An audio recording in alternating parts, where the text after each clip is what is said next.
Welcome to Bible Sleep Stories. Tonight we journey through the Old Testament, listening to timeless stories of faith, told in a calm and peaceful voice. May these words bring rest to your soul. In the beginning, there was nothing but silence, no sound of the wind, no sparkle of the stars, no solid ground beneath the feet of man. There was only emptiness, a deep and endless void. But in that stillness, something was waiting. The Spirit of God hovered over the waters, like a gentle breath across an empty canvas. All of creation was hidden within him, ready to be spoken into being. And then, with a voice that carries peace and power, God spoke. "Let there be light." At once, light pierced the darkness. The shadows fled, and the world was bathed in radiance. God separated light from darkness. He called the light day, and he called the darkness night. And God saw that it was good. This was the first day. Pause for a moment and imagine that first light, the very first sunrise, washing over a world brand new. The warmth of light touching the waters, the beginning of time itself. This is the God who brings order where there is none, who brings brightness into every place that feels empty. On the second day, God spoke again. He stretched out the sky above the waters, a great expanse that we now call heaven.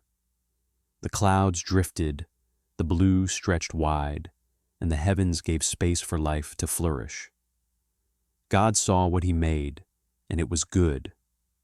On the third day, God gathered the waters together so that dry land would appear. The seas rolled back, and the earth rose up. He called the dry land earth, and the gathered waters he called seas. And God said, "Let the earth bring forth vegetation." Suddenly the ground was clothed in green. Grass sprouted across the valleys. Tall trees stretched upward, their branches heavy with fruit. Flowers bloomed in countless colors, filling the air with fragrance. Every seed held the promise of life within it.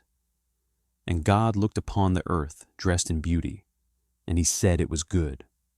On the fourth day, God placed lights in the sky, the sun to rule the day, radiant and steady, the moon to rule the night, soft and gentle, and countless stars, scattered like jewels, to guide travelers, to mark the times, to remind us of the vastness of God's creation. Even now, when we look into the night sky, we are reminded of that moment when he spoke and the heavens obeyed.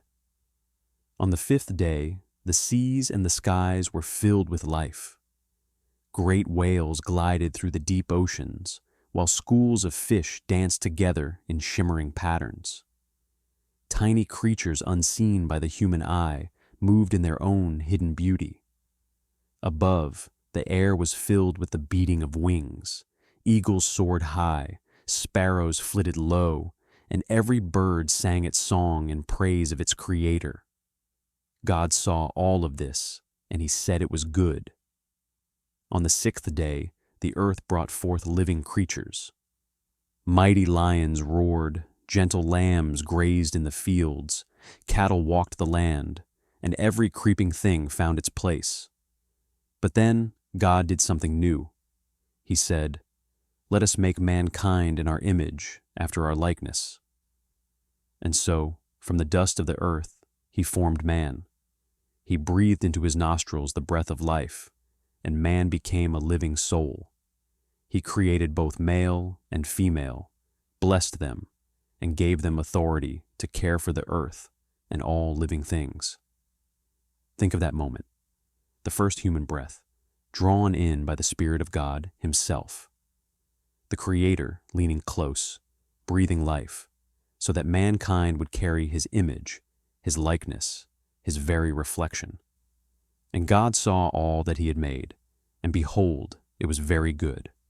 And so the evening and the morning passed, the sixth day. On the seventh day, God rested. He was not tired. He was not weak, but he paused to bless this rhythm, a time for work and a time for rest. He set the seventh day apart as holy, a gift for all creation, a reminder that life is not endless labor, but also peace, stillness, and renewal. This is the story of the beginning, and its hidden meaning is deep.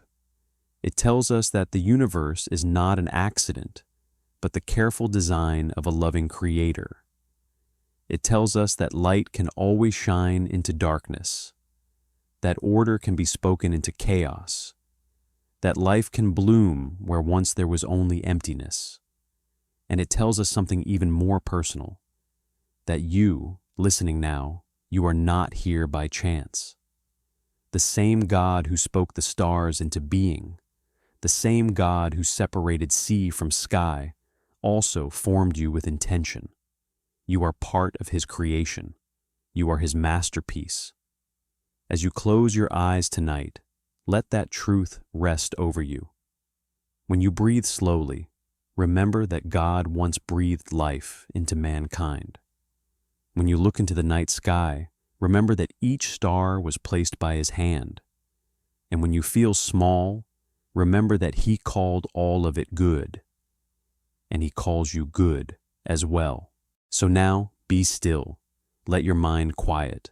Let your body grow heavy with rest. The Creator who made the heavens and the earth is watching over you. And just as the world once rested on the seventh day, so now may you rest in his peace. Breathe in deeply. Exhale slowly. You are safe. You are loved. You are part of God's creation.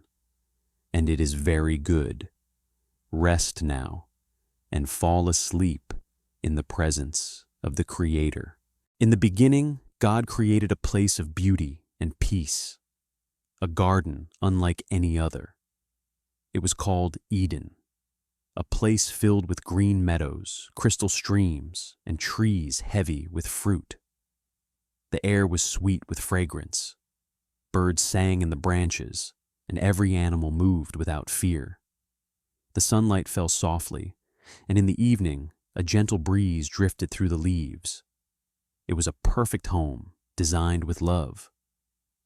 And in this garden, God placed the first man and woman, Adam and Eve. He formed Adam from the dust of the ground and breathed into him the breath of life. He created Eve from Adam's side, a companion so that he would not be alone. Together, they walked in harmony. Together, they lived as reflections of God's image. God blessed them and said, "Be fruitful and multiply. Fill the earth and care for it. Rule over the fish of the sea, the birds of the air, and every living creature." Imagine that moment. Adam and Eve, surrounded by a world untouched by pain, a life free from fear, a home filled only with peace. In the center of the garden grew two special trees, the tree of life and the tree of the knowledge of good and evil. God said, "You may eat from every tree in the garden, but from the tree of the knowledge of good and evil you shall not eat. For when you eat of it, you shall surely die." The command was simple, a reminder that life with God was built on trust and obedience. To walk in his way was life. To turn away was to invite death. For a time, Adam and Eve lived in joy. They tended the garden. They named the animals. They walked with God in the cool of the day, hearing his voice, resting in his presence. There was no shame. There was no distance between Creator and creation. But in the garden, a serpent came, crafty and cunning. It approached Eve and whispered, "Did God really say you must not eat from any tree in the garden?" Eve answered, "We may eat fruit from the trees, but God said, you must not eat fruit from the tree in the middle of the garden, and you must not touch it, or you will die." The serpent said, "You will not surely die. For God knows that when you eat of it, your eyes will be opened, You will be like God, knowing good and evil. Temptation is often a distortion of truth. The serpent offered knowledge, but at the cost of obedience. It promised freedom, but led only to bondage. Eve looked at the tree. The fruit was pleasing to the eye, desirable for gaining wisdom. She reached out, took it, and ate. Then she gave some to her husband, and he ate as well. At that moment, their eyes were opened. But instead of glory, they saw their nakedness. They felt shame. They sewed fig leaves together to cover themselves. What once was pure and free became clouded with guilt. In the cool of the day, God walked in the garden. Adam and Eve hid among the trees. But God called out, "Where are you?" Adam replied, "I heard you in the garden, and I was afraid because I was naked. So I hid." God asked, "Who told you that you were naked? Have you eaten from the tree that I commanded you not to eat from?" Adam said, "The woman you put here with me, she gave me some fruit, and I ate it." And Eve said, "The serpent deceived me, and I ate." So God declared judgment. The serpent would crawl on its belly, a symbol of defeat.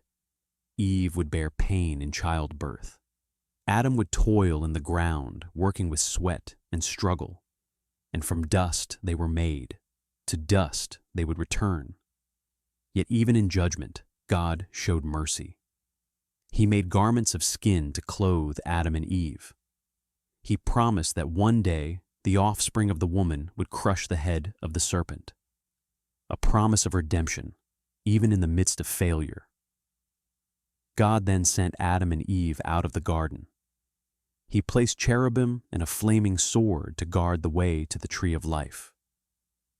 Eden, the place of perfect peace, was closed to them, and mankind's journey through a broken world began. But what does this story mean for us tonight as we rest? The hidden meaning is that even in our failures, God does not abandon us. Though Adam and Eve sinned, God clothed them. Though they were cast out, He gave a promise of hope. The garden reminds us of what was lost, but also of what God has planned to restore. When you feel shame, remember that God still covers you. When you feel far from peace, remember that He has promised redemption. When you feel afraid, remember that He still calls out, "Where are you?" Not in anger, but in love. So tonight, as you close your eyes, think of the Garden of Eden, a place where everything was whole, a place where man and woman walked with God. Though we no longer dwell there, the same God still walks near us. He still speaks peace. He still promises life. Let your breathing slow. Let your body rest. The one who made the garden watches over you now. You are not hidden. You are not forgotten. You are loved. Rest in that truth. Fall asleep in the presence of the one who restores. Long after Adam and Eve left the garden, mankind filled the earth. Generations passed, and the children of Adam spread far and wide. But as the earth grew full, so too did corruption. Men and women turned their hearts away from God. Violence filled the land, and selfishness ruled over love. The Creator, who had once called His world good, looked upon it, and His heart was grieved. Yet even in the midst of corruption, one man found favor. His name was Noah. Noah walked with God.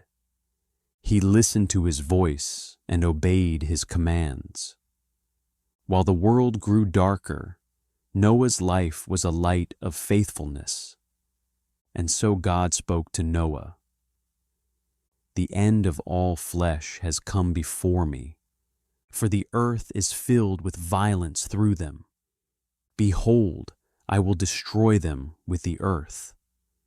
But you, Noah, make for yourself an ark of gopher wood."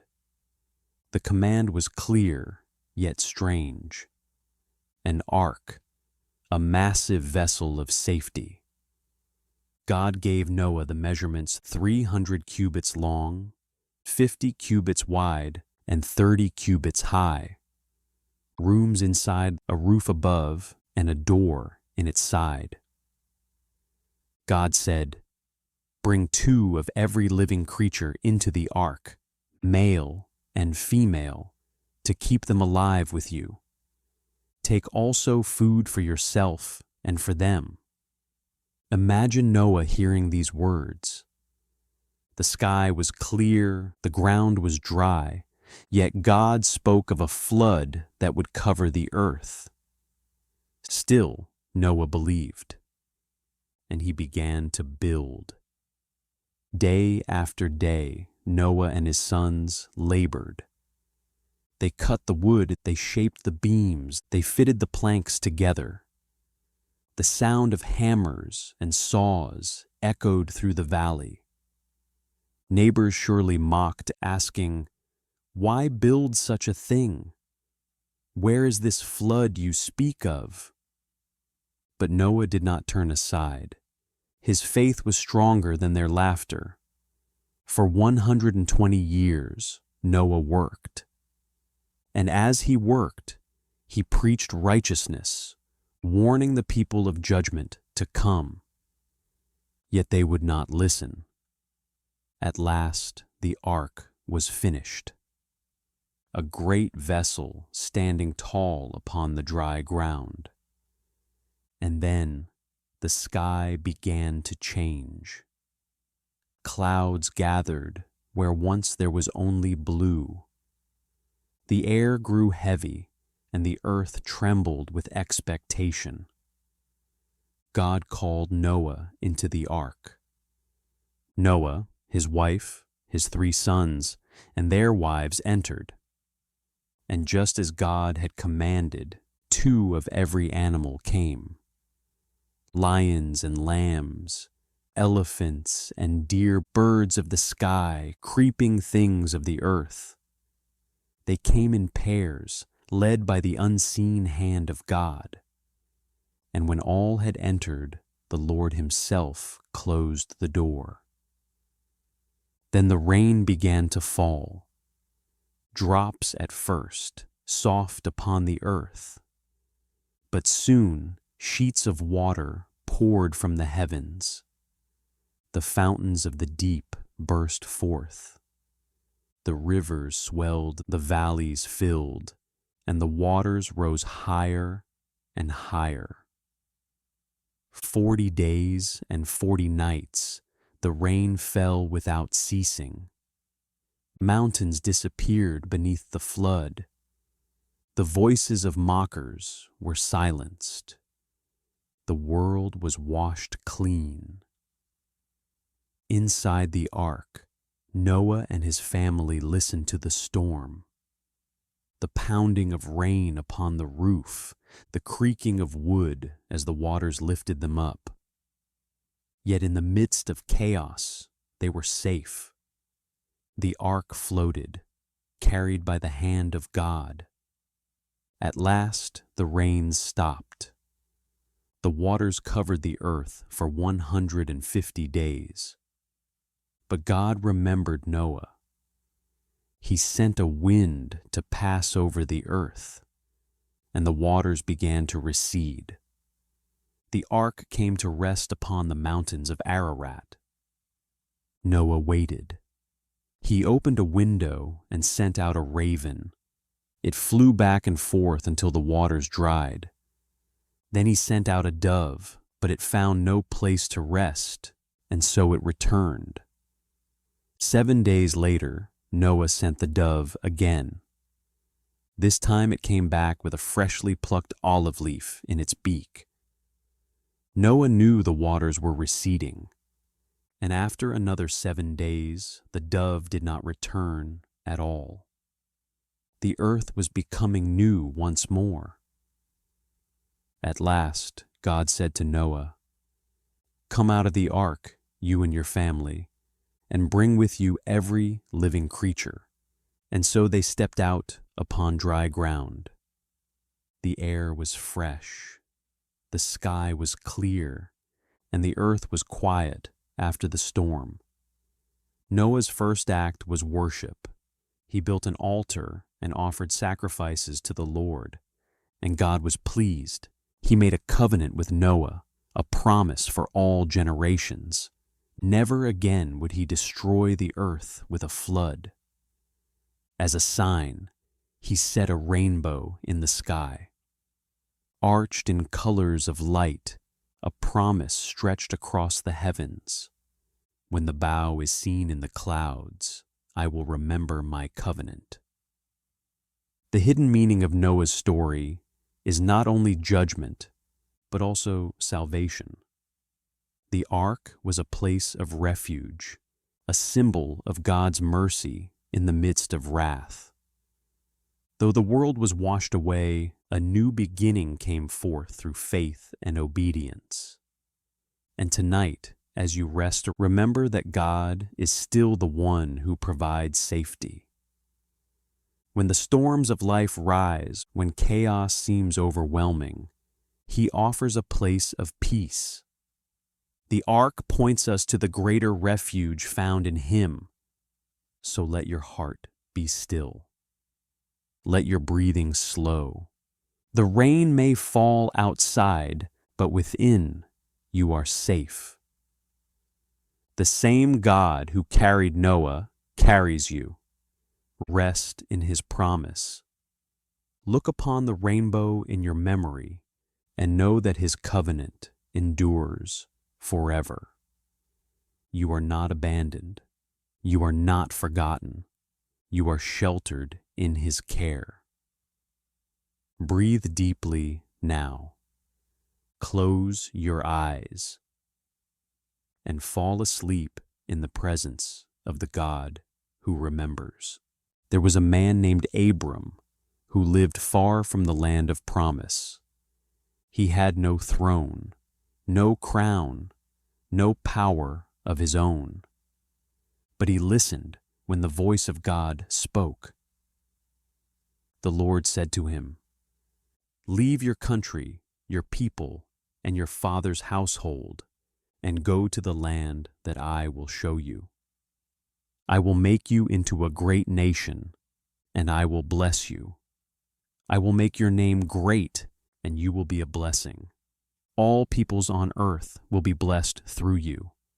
It was not just a command, it was a covenant, a sacred promise. So Abram obeyed.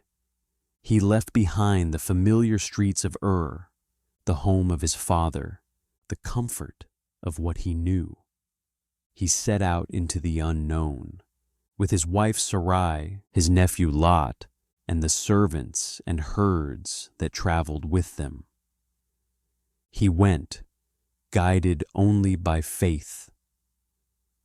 The journey was long and tiring. The sun burned hot during the day, and the nights were cool beneath skies filled with stars. But step by step, Abram trusted the one who called him. And when he entered the land of Canaan, the Lord appeared again and said, "To your offspring I will give this land." So Abram built an altar, a simple marker of faith in the unseen.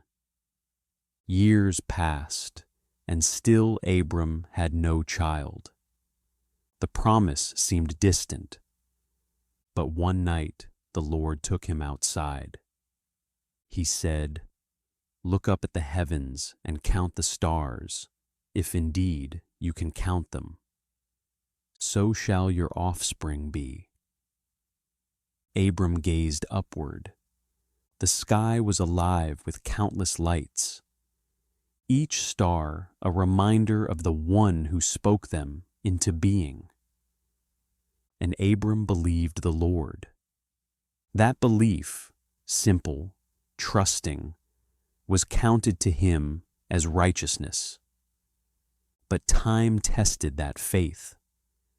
The seasons turned, the years grew long, and still Sarai bore no son. In their doubt, they sought another way, and Hagar, the servant, bore Ishmael. But Ishmael was not the promised child. Then, when Abram was 99 years old, the Lord appeared again.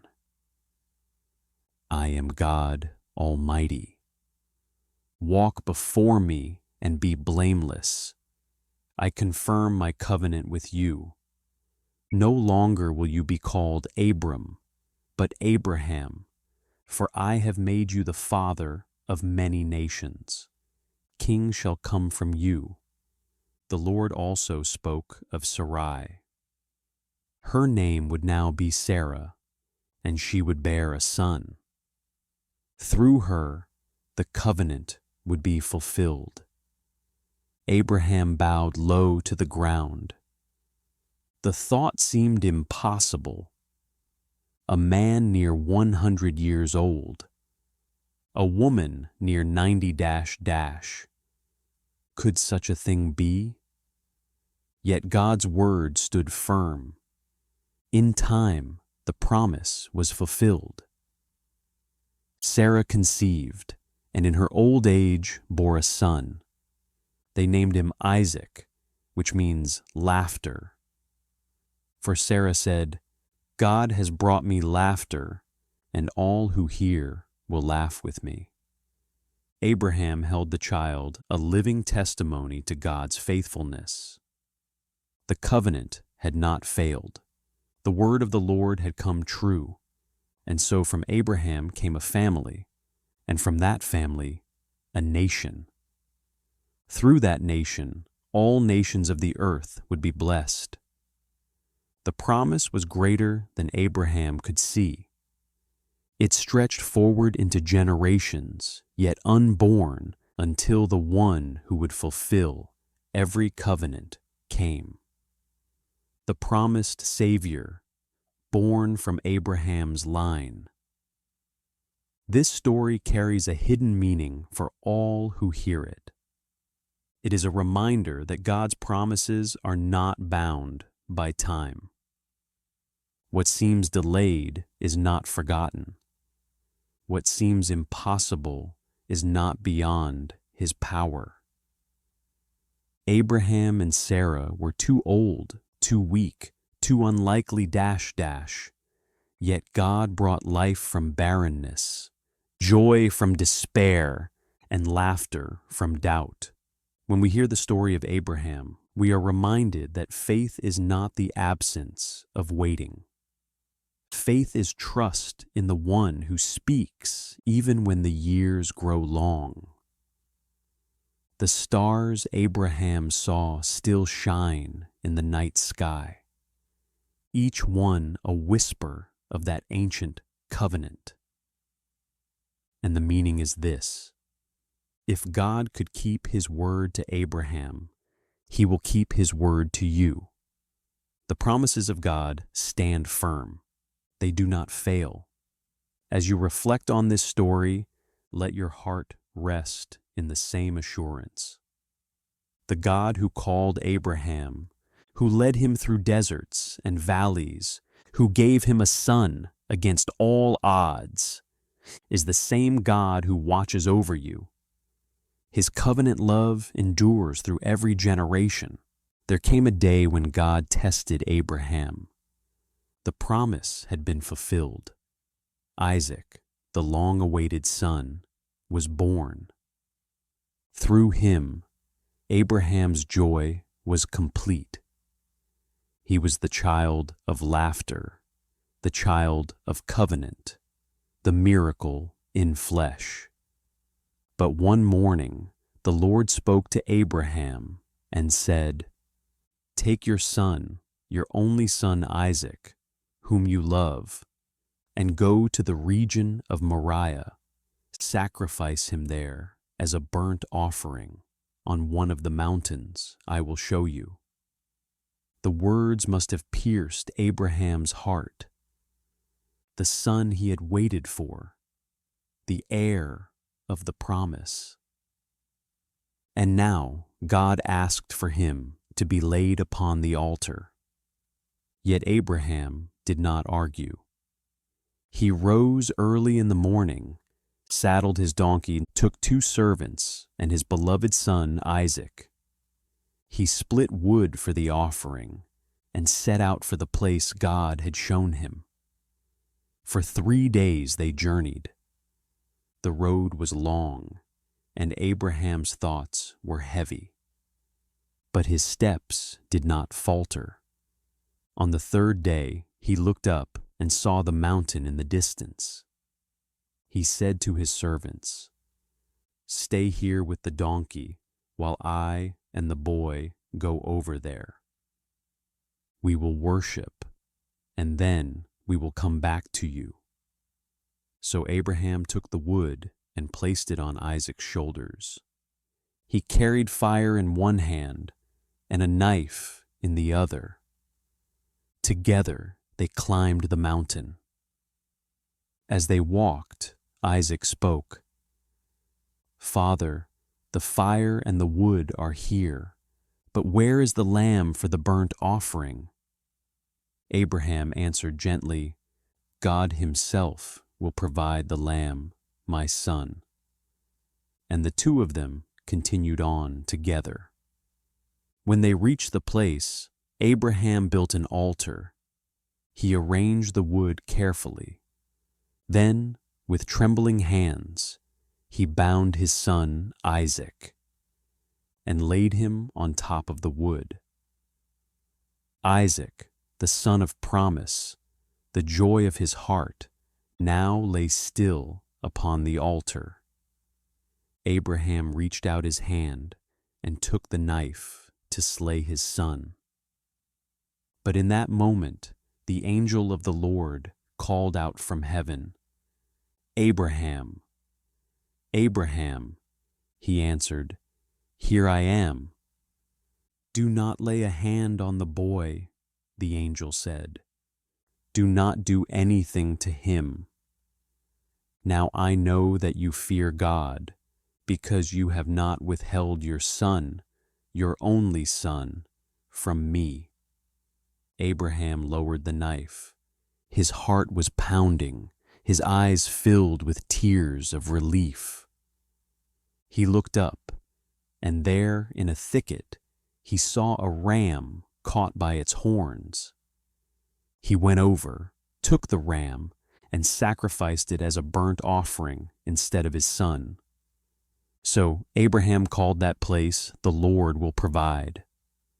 And to this day it is said, "On the mountain of the Lord it will be provided." Then the angel of the Lord spoke again, "I swear by myself, declares the Lord, that because you have done this and have not withheld your son, your only son, I will surely bless you. I will make your descendants as numerous as the stars in the sky, and as the sand on the seashore. Through your offspring, all nations on earth will be blessed, because you have obeyed me." Abraham and Isaac descended the mountain together. The promise had not been broken. The covenant was stronger than ever. God had provided. The story of Isaac and the ram is a story of faith, trust, and divine provision. It tells us that Abraham's obedience was complete. But more than that, it tells us something deeper about God himself. When Isaac asked, "Where is the lamb?" Abraham said, "God himself will provide." And God did, not only on Mount Moriah that day, but in the generations to come. For many years later, another son would walk up a hill carrying wood upon his shoulders. He would not be spared, but would become the Lamb who takes away the sins of the world. Isaac was saved, but the greater sacrifice was yet to come. The hidden meaning is this: God does not demand the destruction of his children. He provides the substitute. He provides the ram, the lamb, the Savior. The mountain of Moriah whispers of Calvary, where the ultimate provision would be given. For us, the story is both sobering and comforting. Sobering because it reminds us of the cost of faith. Comforting because it shows us the heart of God. He provides what we cannot. He saves where we could not save ourselves. As you reflect on this story, imagine Abraham's trembling hands, the weight of his obedience, the relief when the angel spoke, and the joy when the ram was seen. That same God who provided then still provides now. In moments of fear, he provides peace. In times of lack, he provides abundance. In seasons of doubt, he provides assurance. And in the deepest need of the human soul, he has provided redemption. Let the story settle into your heart. The Lord will provide. He always has, and he always will. Jacob was the son of Isaac, and the grandson of Abraham. The covenant promises were passed down through his family, yet Jacob's life was not without struggle. He had tricked his brother Esau, first by taking his birthright for a bowl of stew, and later by receiving the blessing of their father Isaac. When Esau discovered what had happened, his anger burned hot, and Jacob was forced to flee for his life. So Jacob set out on a journey toward the land of his relatives. He traveled alone, carrying only what he could take with him. The road was long, and his heart was heavy with fear and uncertainty. He had left behind his home, his family, his inheritance, and before him stretched an unknown future. One evening, as the sun was setting, Jacob stopped to rest. He found a stone and placed it under his head as a pillow. The ground was his bed, the sky his blanket, and the wilderness his companion. He lay down, weary from the day's journey, and soon he drifted into sleep. That night, Jacob dreamed a dream. He saw a stairway resting on the earth, its top reaching up to the heavens. And upon this stairway, angels of God were ascending and descending.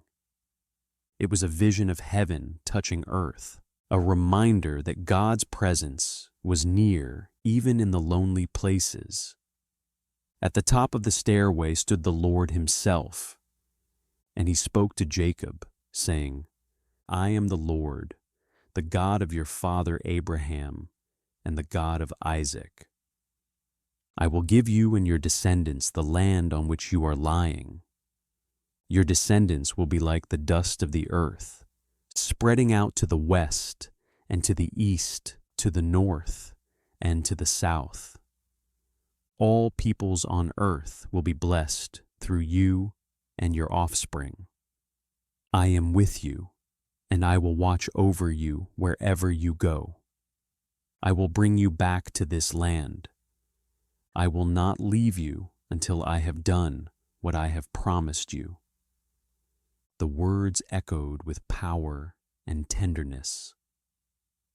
Jacob, a fugitive in flight, was reminded that he was not abandoned. Even in his wandering, God was present. Even in his weakness, God's promise remained firm. When Jacob awoke, his heart trembled. He said, "Surely the Lord is in this place, and I was not aware of it." He was filled with awe and said, "How awesome is this place! This is none other than the house of God. This is the gate of heaven." Early the next morning, Jacob took the stone he had used as a pillow and set it upright as a pillar. He poured oil on top of it, and he called the place Bethel, which means house of God. Jacob then made a vow. If God will be with me and will watch over me on this journey, if he will give me food to eat and clothes to wear, so that I return safely to my father's household, then the Lord will be my God. And this stone that I have set up as a pillar will be God's house, and of all that he gives me, I will give him 1/10. The story of Jacob's dream at Bethel is more than just a vision. It is a turning point in his life. Jacob left his home with fear, but he discovered that he was never truly alone. The God of Abraham and Isaac was also his God, and the covenant promises were his to inherit. The hidden meaning is simple yet profound. Wherever we are, even in the wilderness, God's presence is near. Jacob lay upon the ground with only a stone for a pillow, yet heaven itself opened before him. The stairway connected earth to heaven, a symbol that God is never far, that his angels watch over us, that his promises stand firm in every place. And beyond the vision, the stairway points forward.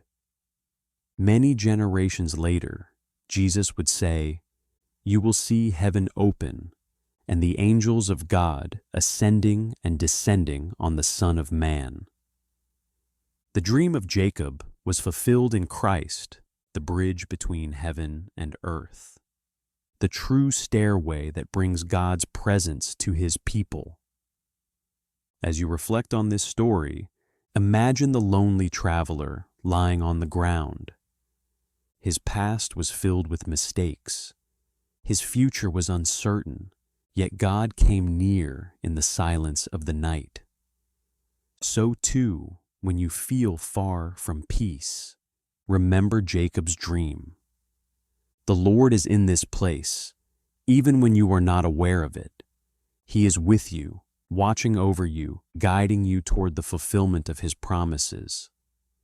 Let the word spoken to Jacob rest upon your heart. I am with you. I will not leave you. I will do what I have promised. These words are not only for Jacob. They are for all who walk by faith. They are for you tonight as you rest. Jacob named the place Bethel, the house of God. It was not a palace, not a temple of stone, but a simple place in the wilderness. Yet God's presence made it holy. So too, your resting place tonight can become a Bethel, a house of God, a gate of heaven. You need not climb to the top of a mountain or enter a grand building to find him. Wherever you are, he is there. Wherever you lay your head, his presence surrounds you. As you remember Jacob's dream, let your spirit be quiet. Let your thoughts grow gentle. The God of Abraham, Isaac, and Jacob is with you. He is faithful in every generation. He is near in every place, and he will not leave you, for his promises never fail. Joseph was the son of Jacob, the firstborn of Rachel, and he was loved deeply by his father. Of all his sons, Jacob favored Joseph, and to show his love, he gave him a special robe, a coat of many colors. The garment shimmered in the sunlight, and whenever Joseph wore it, it marked him as chosen. But this love stirred envy. His brothers looked upon Joseph with resentment. Every thread of that robe was a reminder that their father cherished him more. And soon their envy turned into hatred. Joseph also had dreams. In one dream, he and his brothers were binding sheaves of grain in the field. Suddenly, Joseph's sheaf rose and stood upright, while their sheaves gathered around and bowed down to his. In another dream, the sun, the moon, and 11 stars bowed down to him. When he told his brothers, they hated him even more. "Do you intend to reign over us?" they said. Even his father Jacob rebuked him, yet kept the matter in mind. The dreams were more than dreams. They were glimpses of God's plan, though hidden in mystery. One day, Jacob sent Joseph to check on his brothers as they tended the flocks near Shechem. Joseph went out to find them, but when his brothers saw him coming from a distance, their jealousy boiled over. "Here comes the dreamer," they said. "Let's kill him and throw him into a pit. Then we'll see what becomes of his dreams." But Reuben, the eldest, tried to spare him. "Let's not take his life," he said. "Throw him into this pit in the wilderness, but don't harm him." He planned to rescue Joseph later. So when Joseph arrived, they stripped off his robe, the beautiful coat of many colors, and threw him into the pit. The pit was empty, with no water in it. As they sat down to eat, a caravan of Ishmaelites came from Gilead, their camels loaded with spices, balm, and myrrh on their way to Egypt. Judah said, "What will we gain if we kill our brother and cover up his blood? Come, let's sell him to these Ishmaelites. After all, he is our brother, our own flesh and blood." And the others agreed, so they pulled Joseph out of the pit and sold him for 20 pieces of silver. The merchants took him down to Egypt. When Reuben returned and saw the pit empty, he tore his clothes in grief. "How shall I ever return to our father?" he cried. The brothers took Joseph's robe, slaughtered a goat, and dipped the coat in its blood. They brought it to Jacob and said, "We found this. Examine it to see if it is your son's robe." Jacob recognized it and wept bitterly. "It is my son's robe. A wild animal has devoured him. Joseph has surely been torn to pieces." He mourned many days, refusing comfort.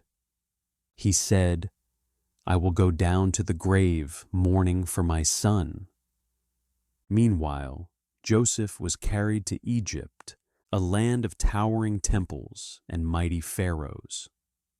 He was sold to Potiphar, an officer of Pharaoh and captain of the guard. Though far from home, though betrayed by his own brothers, Joseph was not forgotten by God. The hidden meaning in Joseph's story is powerful. Though rejected by men, he was chosen by God. Though stripped of his robe, he was clothed with purpose. Though cast into a pit, he was lifted into a greater plan. Joseph's dreams were not empty visions. They were the seeds of a destiny that would one day save nations. But before the dream could be fulfilled, Joseph would walk the path of suffering. His brothers thought they had silenced him, but in truth, they had only set in motion the will of God. For us, this story reminds us that betrayal and pain do not cancel the purposes of God. Even when others turn against us, even when circumstances strip us bare, God is still at work. He writes stories that reach beyond the moment. He shapes lives through trials, and he brings good out of evil. Jacob wept, believing Joseph lost forever. The brothers returned home, thinking their secret was hidden. But the story was not over. Joseph's journey was only beginning, and in time his dreams would rise again, greater than they ever imagined.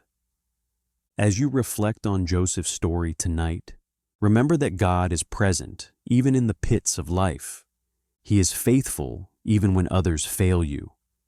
He is weaving a story that is bigger than what you see. What others mean for harm, God can turn for good. The coat of many colors may be torn, but the promise of God remains whole. The pit may seem deep, but it is not the end. Egypt may feel far, but it can become the place where destiny unfolds. Let these truths rest upon your heart. Your story, like Joseph's, is held in the hands of God, and his purposes will not fail. Moses had once lived in the palace of Egypt, raised as the son of Pharaoh's daughter. But his life had taken a different turn. After striking down an Egyptian who was beating a Hebrew slave, Moses fled into the wilderness. He became a shepherd, tending the flocks of his father-in-law Jethro, far from the courts of Pharaoh, far from the cries of his people still in bondage. Year after year passed. Moses walked the quiet hills of Midian. He led the sheep to pasture, he guided them to water, and he lived in obscurity. It seemed as though his story had ended, that his chance to lead or deliver was gone. But one day, as he guided the flock beyond the wilderness, he came to Horeb, the mountain of God. There, something caught his eye. A bush was burning with fire flames rising bright against the desert sky. Yet the bush was not consumed. The branches did not wither. The leaves were not turned to ash. Moses stopped and said to himself, "I will go over and see this strange sight. Why the bush does not burn up?" When the Lord saw that he had turned aside to look, God called to him from within the bush, "Moses, Moses!" And Moses answered, "Here I am." The voice said, "Do not come any closer. Take off your sandals, for the place where you are standing is holy ground." Moses removed his sandals, the dust cool beneath his feet, his heart trembling at the sound of the divine.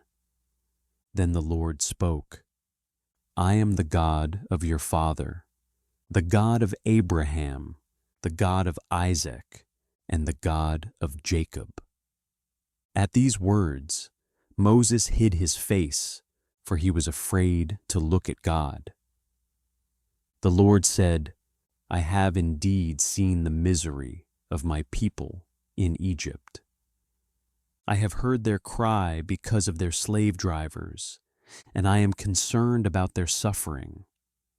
So I have come down to rescue them and to bring them up out of that land, into a good and spacious land, a land flowing with milk and honey. So now go. I am sending you to Pharaoh to bring my people, the Israelites, out of Egypt." Moses' heart shook at these words. He said, "Who am I that I should go to Pharaoh and bring the Israelites out of Egypt?" God answered, "I will be with you, and this will be the sign to you, that it is I who have sent you. When you have brought the people out of Egypt, you will worship God on this mountain." But still Moses hesitated. "What if they ask me, 'What is his name?' Then what shall I tell them?" God said, "I am who I am." This is what you are to say to the Israelites. I Am has sent me to you. The eternal name, the one who is self-existent, the one who was and is to come. Moses trembled before the fire that did not burn out. Yet within that flame, he heard the promise of deliverance. This story is more than a moment in the desert. It is a revelation of God's heart and his power. The burning bush reminds us that God's presence is holy.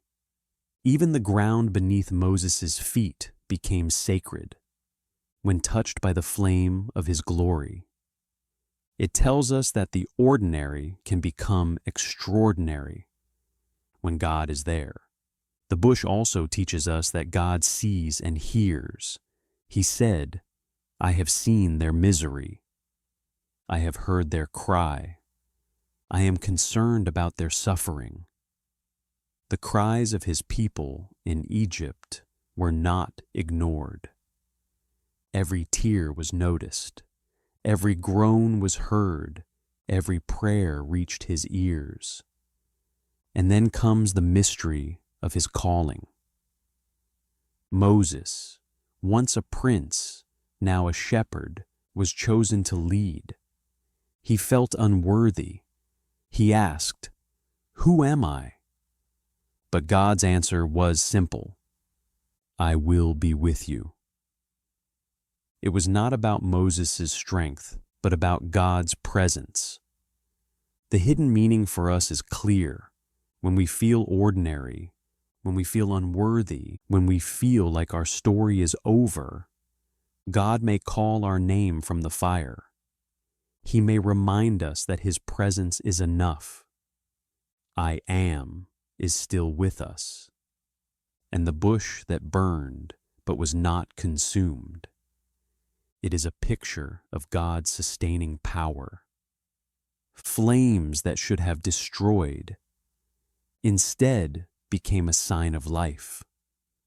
So too, when we feel surrounded by trials, when life feels like fire pressing, and God can keep us unconsumed. His Spirit can sustain us in the midst of heat. As you reflect on Moses and the burning bush, imagine the quiet desert. The sand stretched wide, the sheep resting nearby, and a shepherd suddenly standing barefoot on holy ground. The same God who called Moses still calls his people today. The same God who revealed his name still speaks through his word. Let your heart be still before that flame. Let the words of God settle deeply. I have seen. I have heard.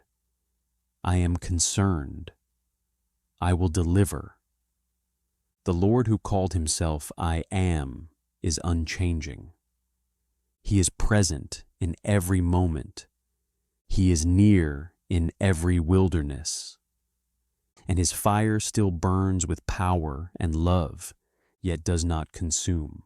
The people of Israel had lived in Egypt for generations. What began as safety in Joseph's time became slavery in later years. Taskmasters oppressed them. Their cries rose up day and night, and the people longed for deliverance. God heard their cries and raised up Moses. Through signs and wonders, through plagues that shook the land of Egypt, he showed his power to Pharaoh. Water turned to blood, frogs swarmed the land, darkness covered the skies, and finally the firstborn of Egypt fell. At last, Pharaoh released the Israelites. With haste, the people departed, their sandals on their feet, their staffs in their hands, their dough carried on their shoulders. They left the land of bondage, led by the mighty hand of God. By day, the Lord went before them in a pillar of cloud, and by night, in a pillar of fire to guide them on their way. Never did the presence of God leave his people. But soon Pharaoh's heart hardened once more. He gathered his chariots and horsemen, the pride of Egypt's army. He pursued the Israelites with fury, determined to bring them back into chains. As the Israelites camped by the Red Sea, they looked up and saw the dust rising. Chariots thundered in the distance, the sound of hooves echoing across the desert. Fear gripped their hearts. They cried out, "Was it because there were no graves in Egypt that you brought us here to die in the desert? It would have been better for us to serve the Egyptians than to die here." But Moses stood firm. He lifted his voice and said, "Do not be afraid. Stand firm, and you will see the deliverance the Lord will bring you today. The Egyptians you see today, you will never see again. The Lord will fight for you. You need only to be still." Then the Lord said to Moses, "Raise your staff, stretch out your hand over the sea, and divide the waters so the Israelites can go through on dry ground." Moses lifted his staff, and through the night the Lord drove the sea back with a strong east wind. The waters parted, and walls of water stood on their right and on their left. The seabed, once hidden, became dry land. The Israelites stepped forward. Children clutched their mothers' hands. Elders leaned on staffs. Families walked together, passing through the towering walls of water. The roar of the sea was on either side, yet beneath their feet the path was firm. All night long they crossed, a multitude walking where no man had walked before. The Lord himself was their shelter, his presence their protection. When Pharaoh's army pursued, the pillar of cloud moved behind Israel.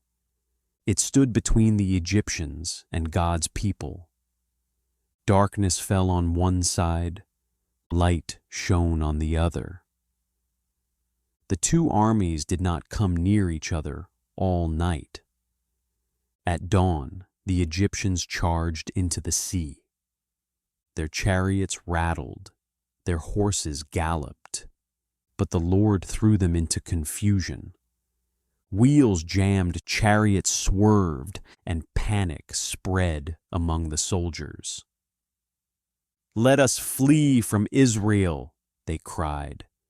"The Lord is fighting for them against Egypt." Then the Lord said to Moses, "Stretch out your hand over the sea, so that the waters may flow back over the Egyptians." Moses stretched out his hand, and the sea returned to its place.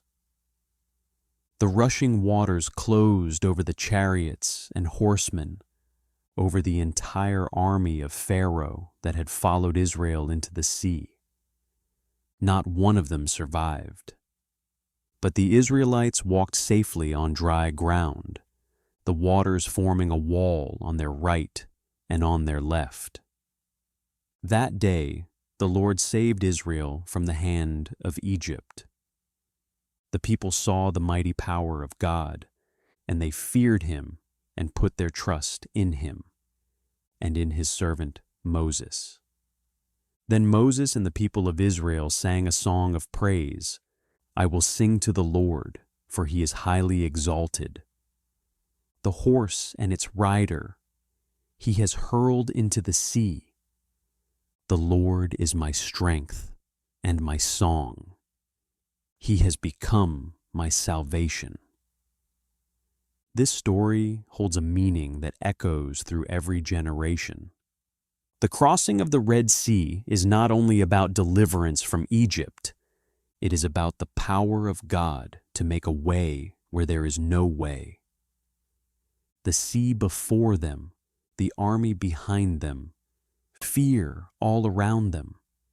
And yet, the Lord opened a path in the impossible. The hidden meaning for us is clear. When life presses in, when escape seems blocked, when fear rises like walls of water, God can part the seas. He can open doors that seem shut forever.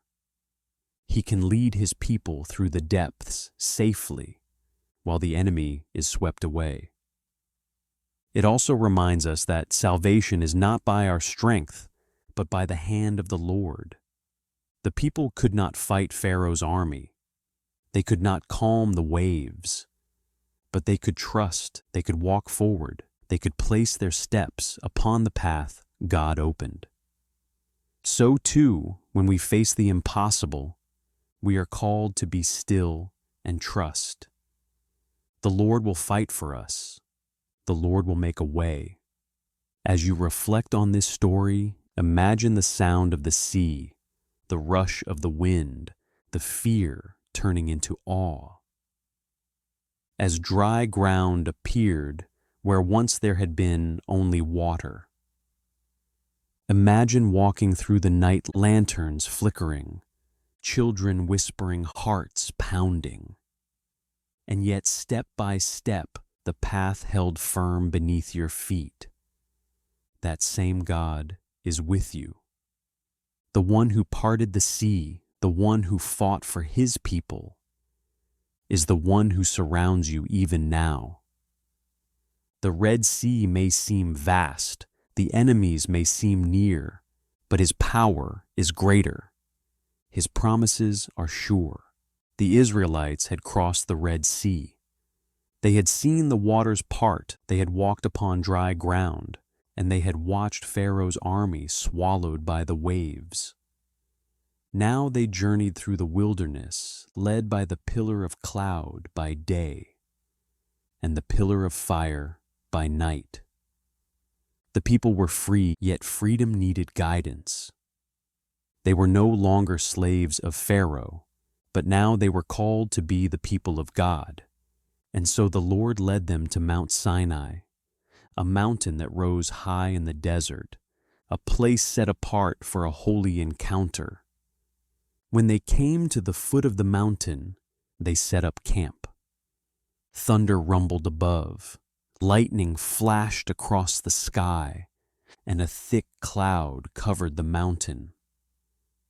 The people trembled at the sight, but Moses went up to meet with God. On the third day, the mountain shook. A trumpet sounded louder and louder.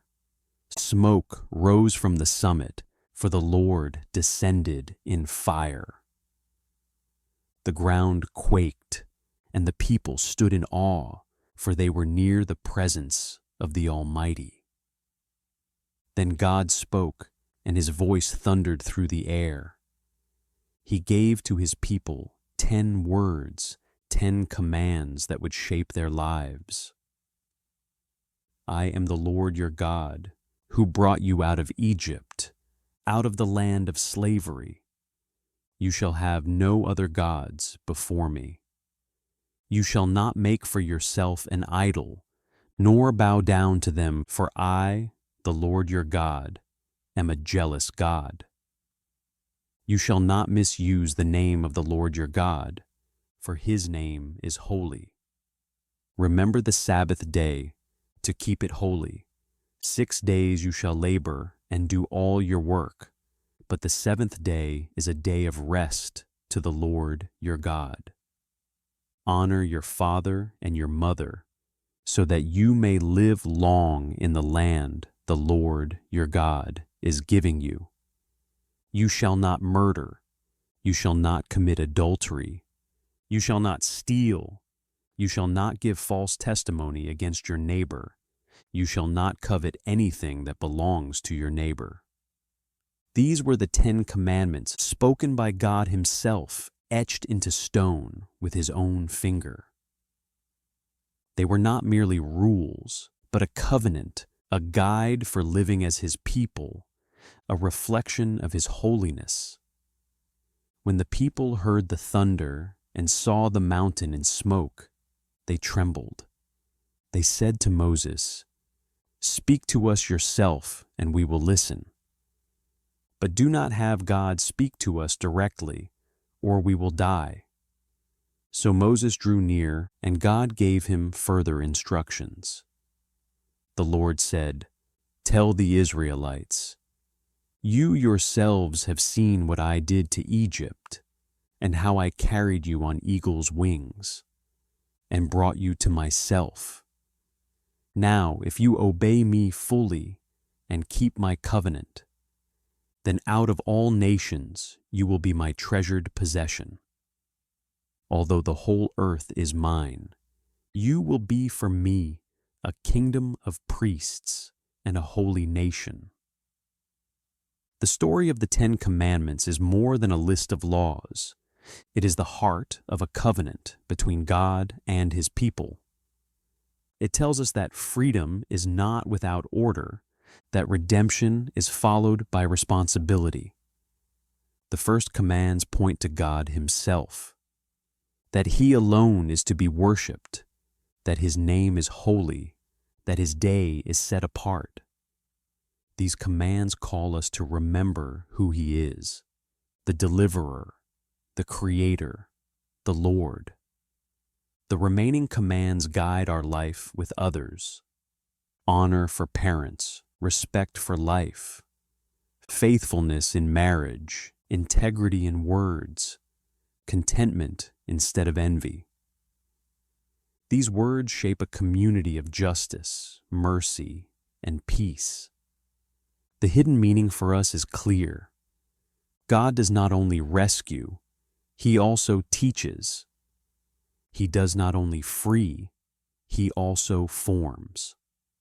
Just as Israel needed guidance in the wilderness, we too need his word to shape our lives. The Ten Commandments also reveal something greater. They show us the holiness of God, and they remind us of our need for grace.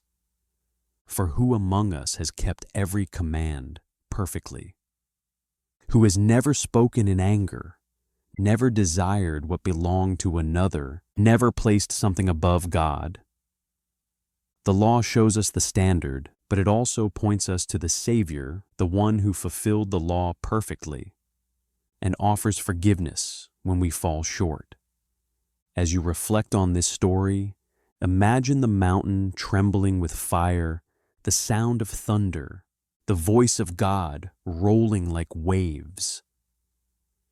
And then imagine the quiet after the words were spoken, the people standing in awe, knowing they had heard from the living God. Let those words echo in your own heart. I am the Lord your God, who brought you out of slavery. They are not words of bondage, but of freedom. They remind us that God saves us, and then he calls us to walk in his ways. The Ten Commandments remain a sign of his covenant love. They are not burdens, but lights along the path. They guide us to love God with all our heart, and to love our neighbor as ourselves. So tonight, let the story of Sinai rest upon you. The same God who spoke on that mountain still speaks through his word. He is holy, he is faithful, and he calls his people to walk with him in truth. After Moses, the servant of the Lord, had died, God chose Joshua to lead the people of Israel. The journey through the wilderness was over. The promised land lay before them, a land flowing with milk and honey, a land given by the covenant of God. But the land was not empty. Strong cities stood within it, fortresses guarded by armies. The first great obstacle was the city of Jericho. Jericho was tightly shut. Its walls rose high and thick, Its gates were barred, and no one went out or came in. It seemed impossible to conquer. Then the Lord spoke to Joshua, "See, I have delivered Jericho into your hands, along with its king and its fighting men. March around the city once with all the armed men. Do this for 6 days. Have 7 priests carry trumpets of ram's horns in front of the ark. On the 7th day, march around the city 7 times, with the priests blowing the trumpets. When you hear them sound a long blast, have all the people give a loud shout. Then the wall of the city will collapse, and the people will go up, every man straight in." It was a strange command. No siege weapons, no ladders, no armies battering the gates. Only walking, only silence, only the sound of trumpets and the presence of God. Joshua obeyed. He called the priests, he summoned the people, and he set the ark of the covenant before them. The armed men went ahead, the priests followed with their trumpets, and behind them came the ark with the rest of the people in silence. On the first day, they marched around the city once. The walls loomed above them, guards peered down from the battlements, but the people said nothing. Only the trumpet sounded a steady, haunting call across the plain. On the second day, they marched again, still in silence, still with only the trumpets echoing. The people of Jericho watched from the walls, perhaps mocking, perhaps fearful, wondering what these Israelites were doing. For 6 days this continued. Each day, the same walk, the same sound, the same silence. Step after step, lap after lap, obedience without explanation. Then came the 7th day. The people rose early, and they marched around the city not once, not twice, but 7 times. Around and around they went, the sound of trumpets growing louder, the anticipation rising with each circuit. On the 7th time, the priests sounded a long blast on the trumpets. Then Joshua commanded the people, "Shout, for the Lord has given you the city." The people lifted their voices, a mighty cry rising into the sky. And at that sound, the walls of Jericho fell flat. Stone that had stood for generations crumbled into dust. The gates shattered, the towers collapsed, and the way into the city was open. The Israelites rushed forward. They took the city as the Lord had commanded, and Rahab, the woman who had sheltered the spies, was spared, along with her family, because she had trusted in the God of Israel. The fall of Jericho was not the work of human strength. It was not achieved by swords or by siege, but by the power of God. The hidden meaning is clear. Victory comes not by might, nor by power, but by the Spirit of the Lord. For 6 days the people obeyed in silence. They did not see results. They did not understand the plan. But they walked step by step, believing that God's word was true. And on the 7th day, the breakthrough came. So, it is in life. Many times we march without seeing walls move. We walk in obedience, we pray, we wait, and still the walls stand tall. But God calls us to trust, to keep walking, to keep believing, and in His time the walls fall. Jericho reminds us that no obstacle is too strong for God. No fortress is beyond his reach. No wall can stand against his command. The shout of his people, the sound of faith, can bring down what seems unshakable. And Rahab's story within Jericho shows us mercy. Though she lived within the walls, her faith brought her salvation. She trusted the spies, she tied a scarlet cord in her window, and she was spared. Her faith not only saved her, but placed her within the line of God's great story. From her descendants would one day come the Savior himself. As you reflect on this story, imagine walking around Jericho. Day after day, the sun beating down, the sound of trumpets filling the air, the walls towering above you. Nothing changes until suddenly everything does. That is the way of God's timing. Silent days may come, obedience may feel unseen, but the moment will arrive when his power is revealed. The walls will fall, and the way forward will open. The God who brought down Jericho's walls is the same God who brings down the walls in our own lives. Walls of fear, walls of doubt, walls of sin, walls of impossibility. His presence goes before you. His promise holds you. And when the time is right, his power will make a way. In the days after Joshua, the people of Israel lived in the land, but they often forgot the Lord their God. When they turned away, enemies rose against them. When they cried out, God raised up judges to deliver them. One such time, the Midianites oppressed Israel. They came with their camels like swarms of locusts, stealing crops, leaving the land bare. The Israelites hid in caves and cried out to the Lord for help. In that time, there was a man named Gideon.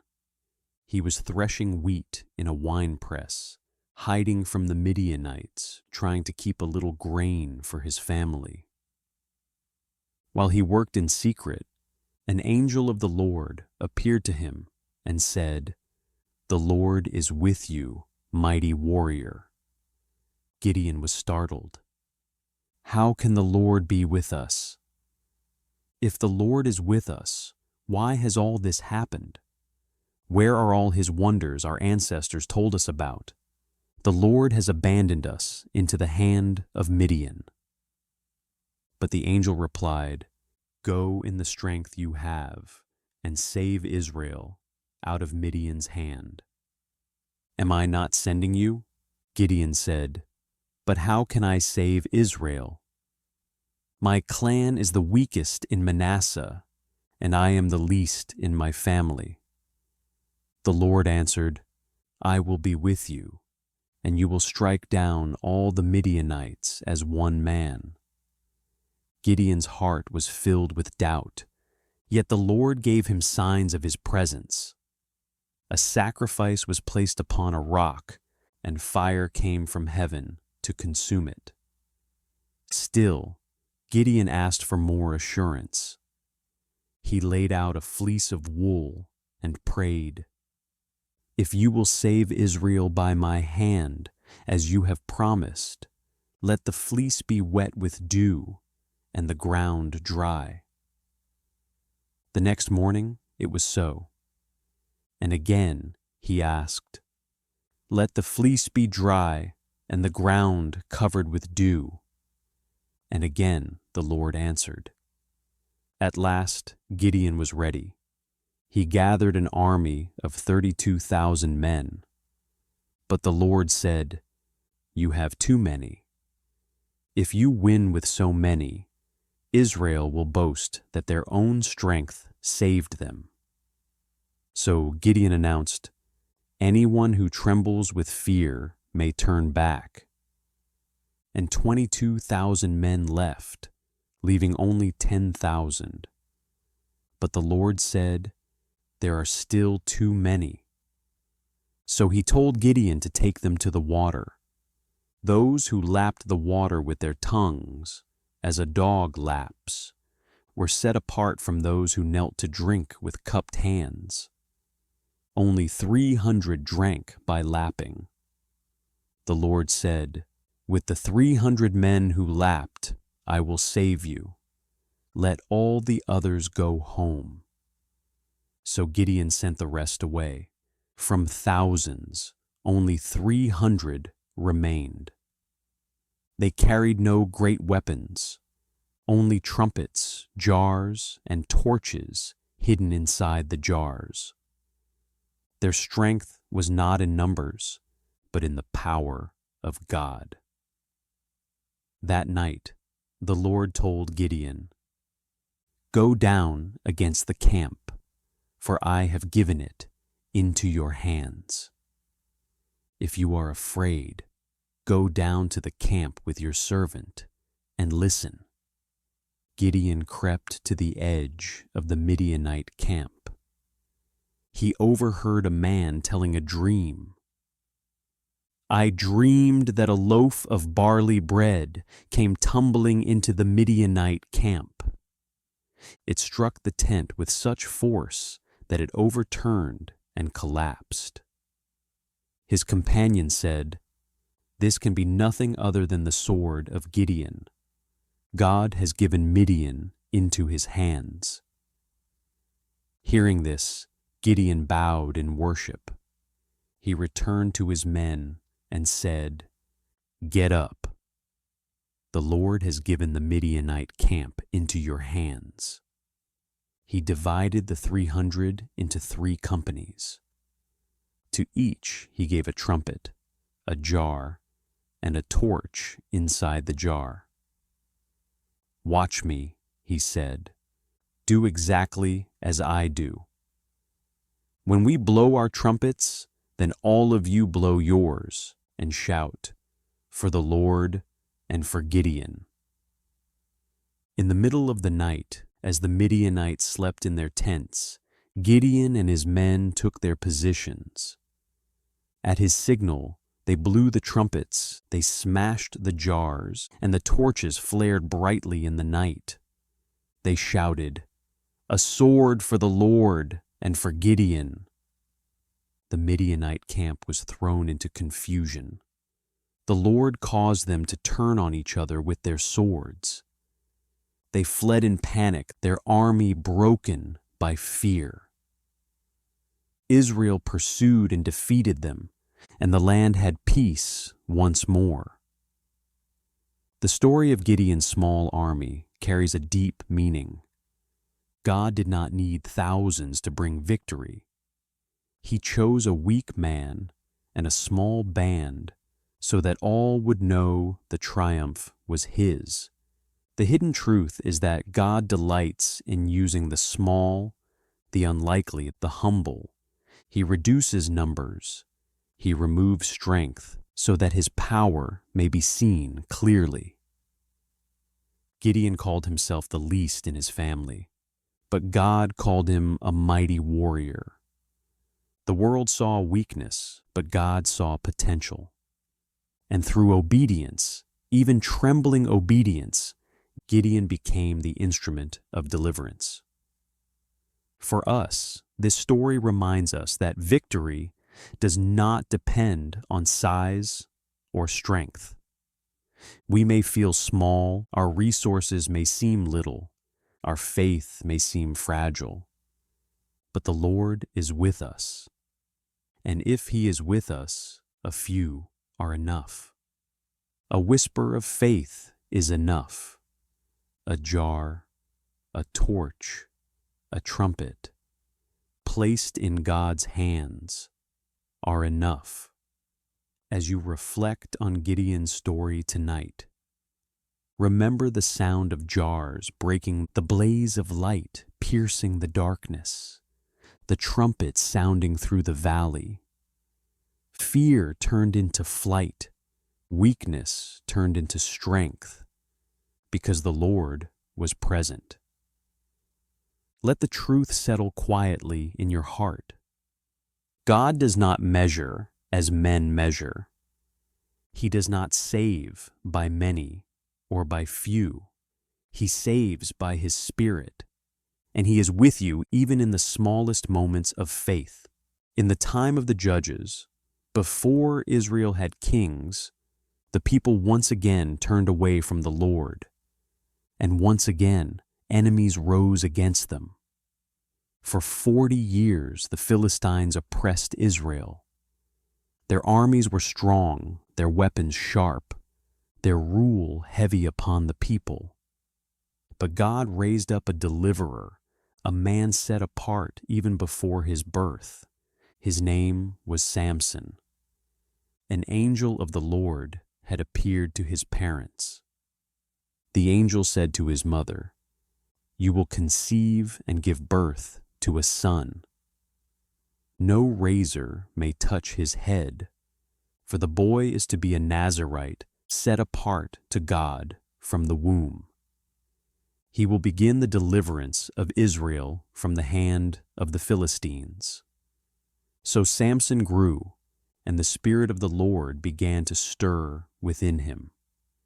He was given extraordinary strength, a power unlike any other man. With his bare hands, he tore a lion apart. With the jawbone of a donkey, he struck down 1,000 Philistines. His name became feared among his enemies, for no chains could hold him, no army could subdue him. Yet Samson's heart was not always steady. He was strong in body, but often weak in spirit. He loved a woman in the valley of Sorek. Her name was Delilah. The rulers of the Philistines came to her and said, "See if you can lure him into showing you the secret of his great strength, and how we may overpower him, so we may bind him and subdue him. Each of us will give you 1,100 pieces of silver." Delilah agreed, and she began to press Samson for his secret. "Tell me," she said, "what makes you so strong? How can you be tied and subdued?" At first, Samson played with her questions. "If anyone ties me with 7 fresh bowstrings that have not been dried, I will become as weak as any other man." So the rulers brought her bowstrings, and while Samson slept, she tied him with them. She cried out, "Samson, the Philistines are upon you." But he snapped the bowstrings as easily as burning thread. His strength remained. Again, Delilah asked, "Tell me, what will make you weak?" He answered, "If anyone ties me securely with new ropes that have never been used, I will become as weak as any other man." So Delilah bound him with new ropes. Again she cried, "Samson, the Philistines are upon you." But he broke the ropes from his arms like threads. A third time she pressed him. "If you weave the 7 braids of my hair into the fabric on the loom, and tighten it with the pin, then I will become weak." So as he slept, she wove his hair into the loom. But when she called, he awoke and pulled the loom free, carrying it away with his strength. Delilah was relentless. "How can you say, 'I love you,' when you won't confide in me? This is the 3rd time you have made a fool of me." Day after day she nagged him until his soul was vexed to the point of death. At last, weary of her persistence, Samson revealed the truth. No razor has ever touched my head, because I have been a Nazirite, set apart to God from birth. If my head were shaved, my strength would leave me, and I would become as weak as any other man.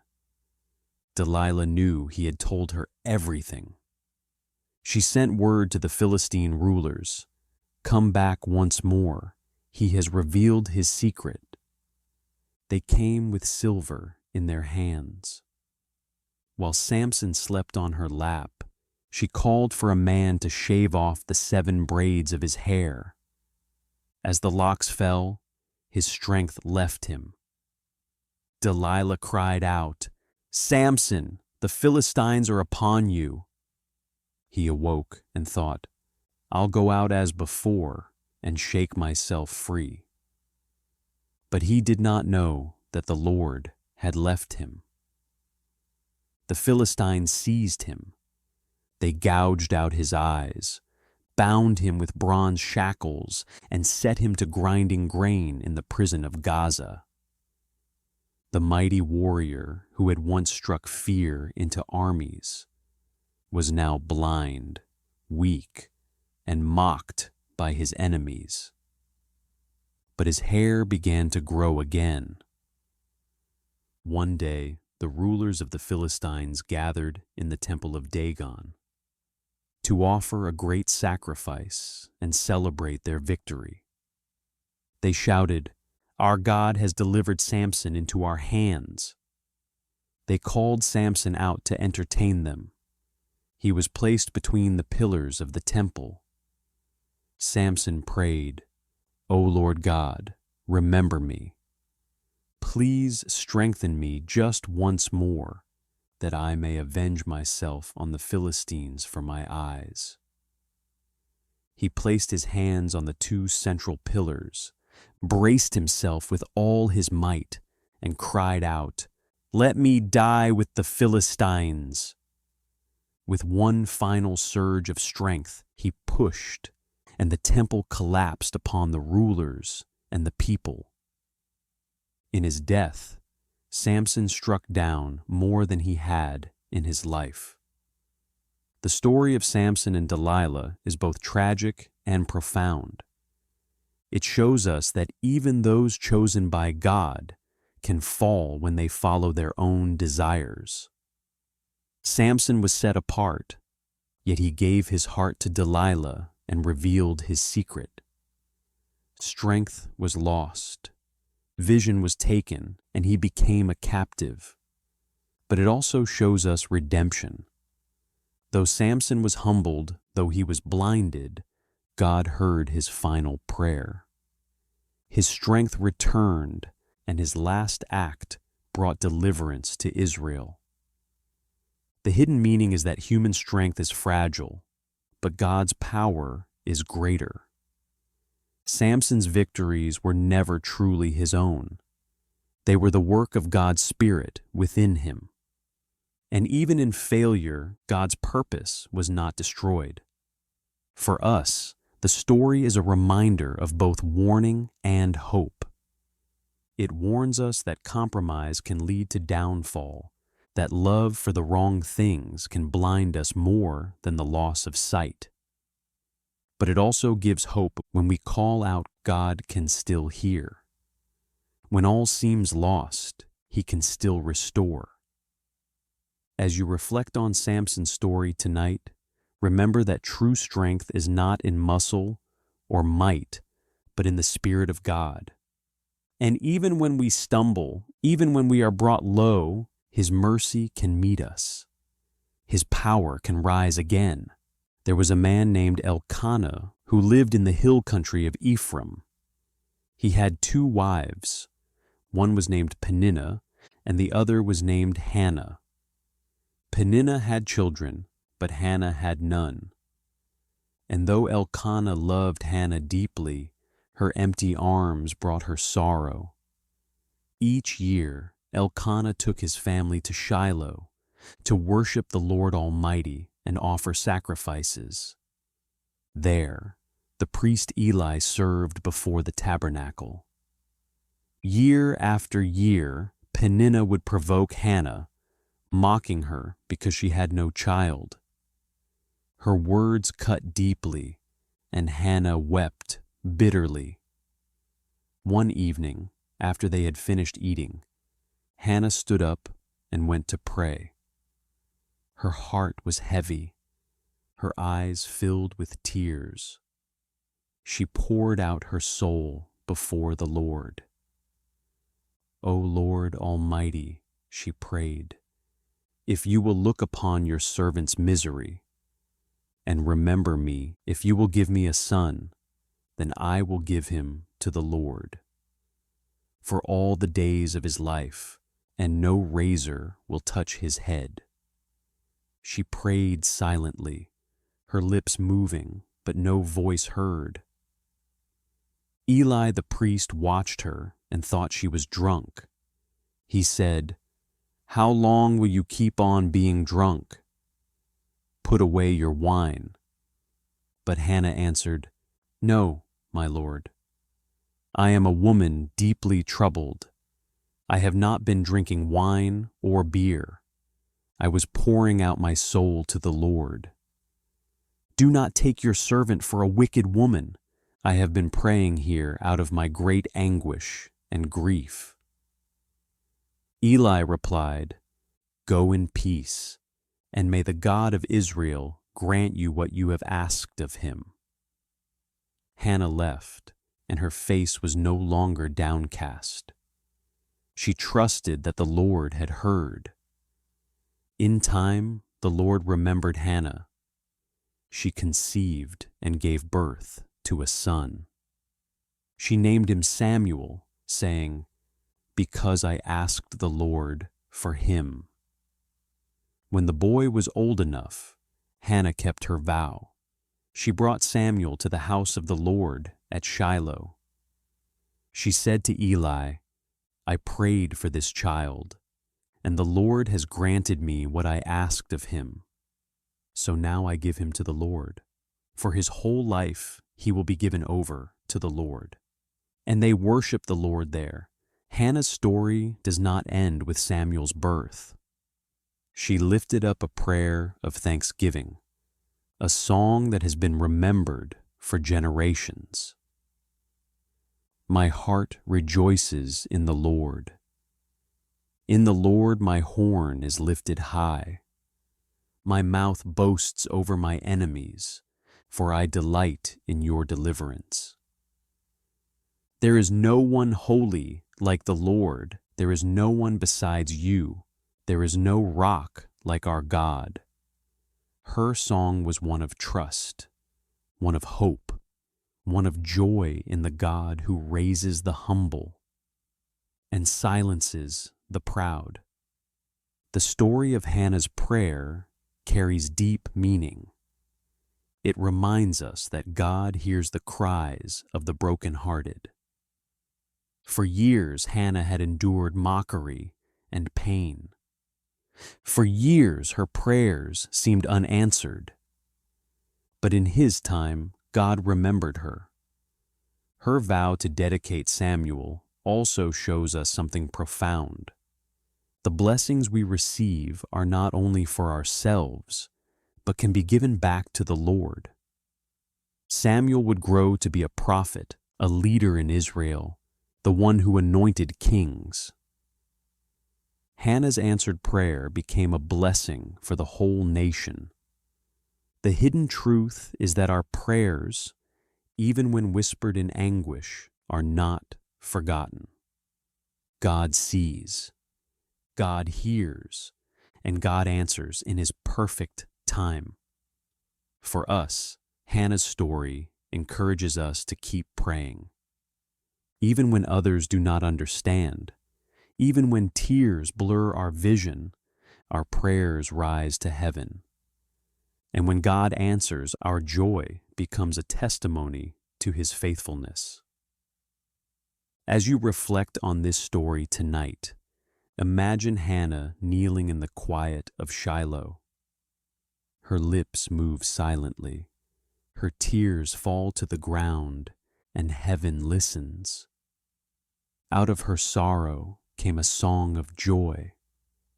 Out of her barrenness came a child of promise. Out of her prayer came a prophet.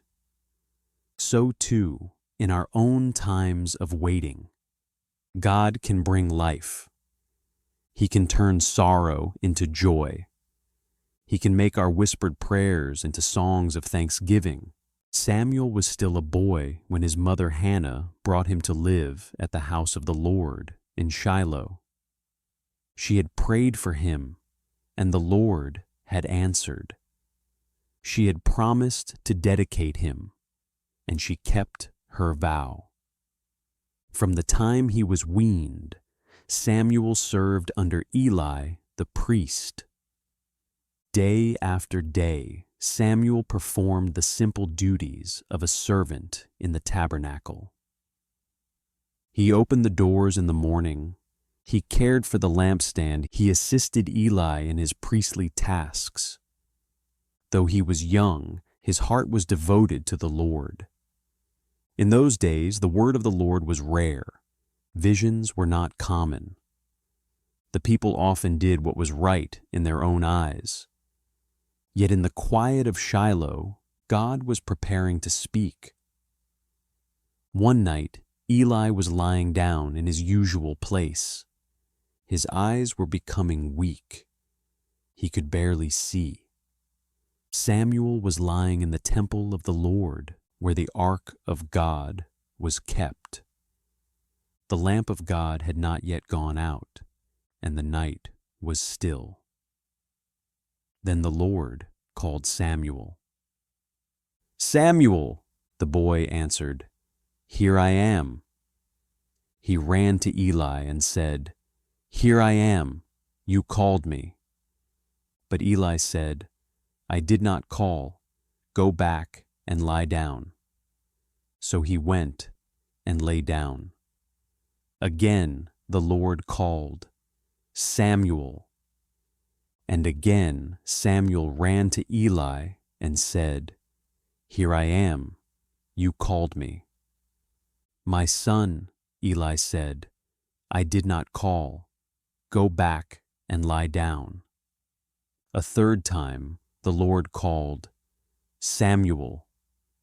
And Samuel got up and went to Eli and said, "Here I am. You called me."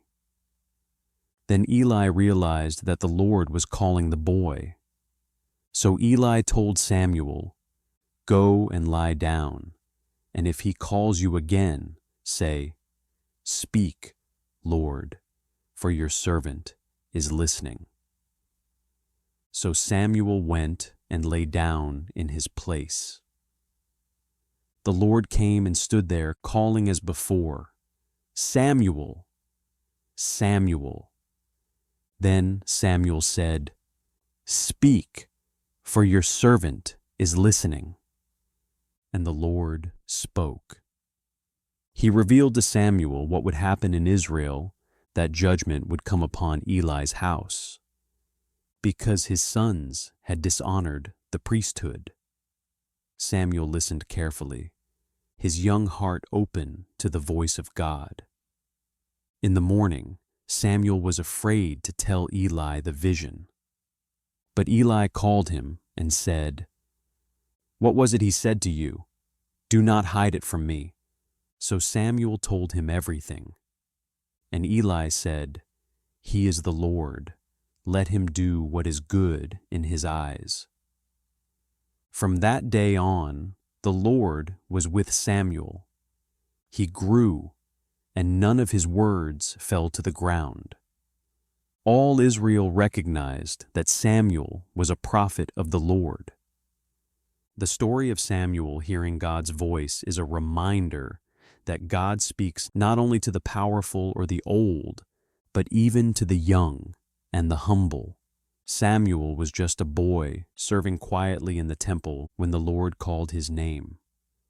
The hidden meaning is that the voice of God can come in the stillness of night.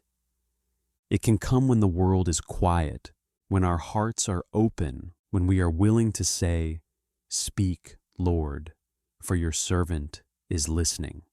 Samuel's story also shows us the importance of guidance. At first, Samuel did not understand. He thought Eli was calling, but Eli, with wisdom, directed him to listen for the Lord. So too in our lives, mentors and teachers can help us recognize when God is speaking. The words God gave Samuel were heavy. They spoke of judgment, of the failings of Eli's sons, of the seriousness of the priesthood. Yet even as a boy, Samuel carried the message faithfully. And from that day, he grew into a prophet whose words shaped a nation. For us, this story invites us to listen. God's voice may not always come with thunder or fire. Sometimes it comes softly, calling our name in the quiet. The question is whether we will answer, whether we will pause to say, "Speak, Lord, I am listening." As you reflect on Samuel's story tonight, imagine the temple at Shiloh. The lamp flickers, the ark rests in silence, the night is still. A young boy lies down, not expecting to hear the voice of heaven. But the Lord calls, and the course of his life is changed forever. So too, God can call in the ordinary nights of our lives. He can whisper in moments of stillness. He can stir our hearts with his word. And when we answer, our lives are shaped by his presence.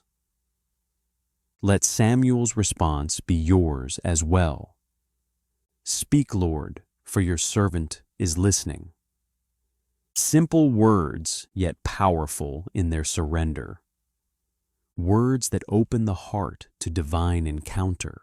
The people of Israel faced a great enemy. The Philistines had gathered their armies for war. They camped on one hill while the Israelites camped on another. Between them lay a valley, a place of tension and fear. From the Philistine camp came a champion named Goliath. He was a giant, over 9 feet tall. His armor was heavy bronze, his spear thick as a weaver's beam. Each day he stepped forward and shouted across the valley, "Why do you come out and line up for battle? Choose a man and have him come down to me. If he is able to fight and kill me, we will become your subjects. But if I overcome him and kill him, you will serve us." Day after day, morning and evening, Goliath mocked Israel. His voice thundered through the valley, and fear filled the hearts of Saul and his soldiers. In those days, there was a young shepherd named David. He was the youngest son of Jesse, tasked with tending his father's sheep in Bethlehem. But Jesse sent him to the battlefield to bring food to his brothers and to check on their welfare. When David arrived, he heard the giant's taunts. He saw the fear in the camp, but his heart burned with a different fire. "Who is this uncircumcised Philistine, that he should defy the armies of the living God?" he asked. His brothers rebuked him, thinking he was arrogant. But David's words reached King Saul. David said to him, "Let no one lose heart on account of this Philistine. Your servant will go and fight him." Saul looked at the boy and said, "You are not able to fight him.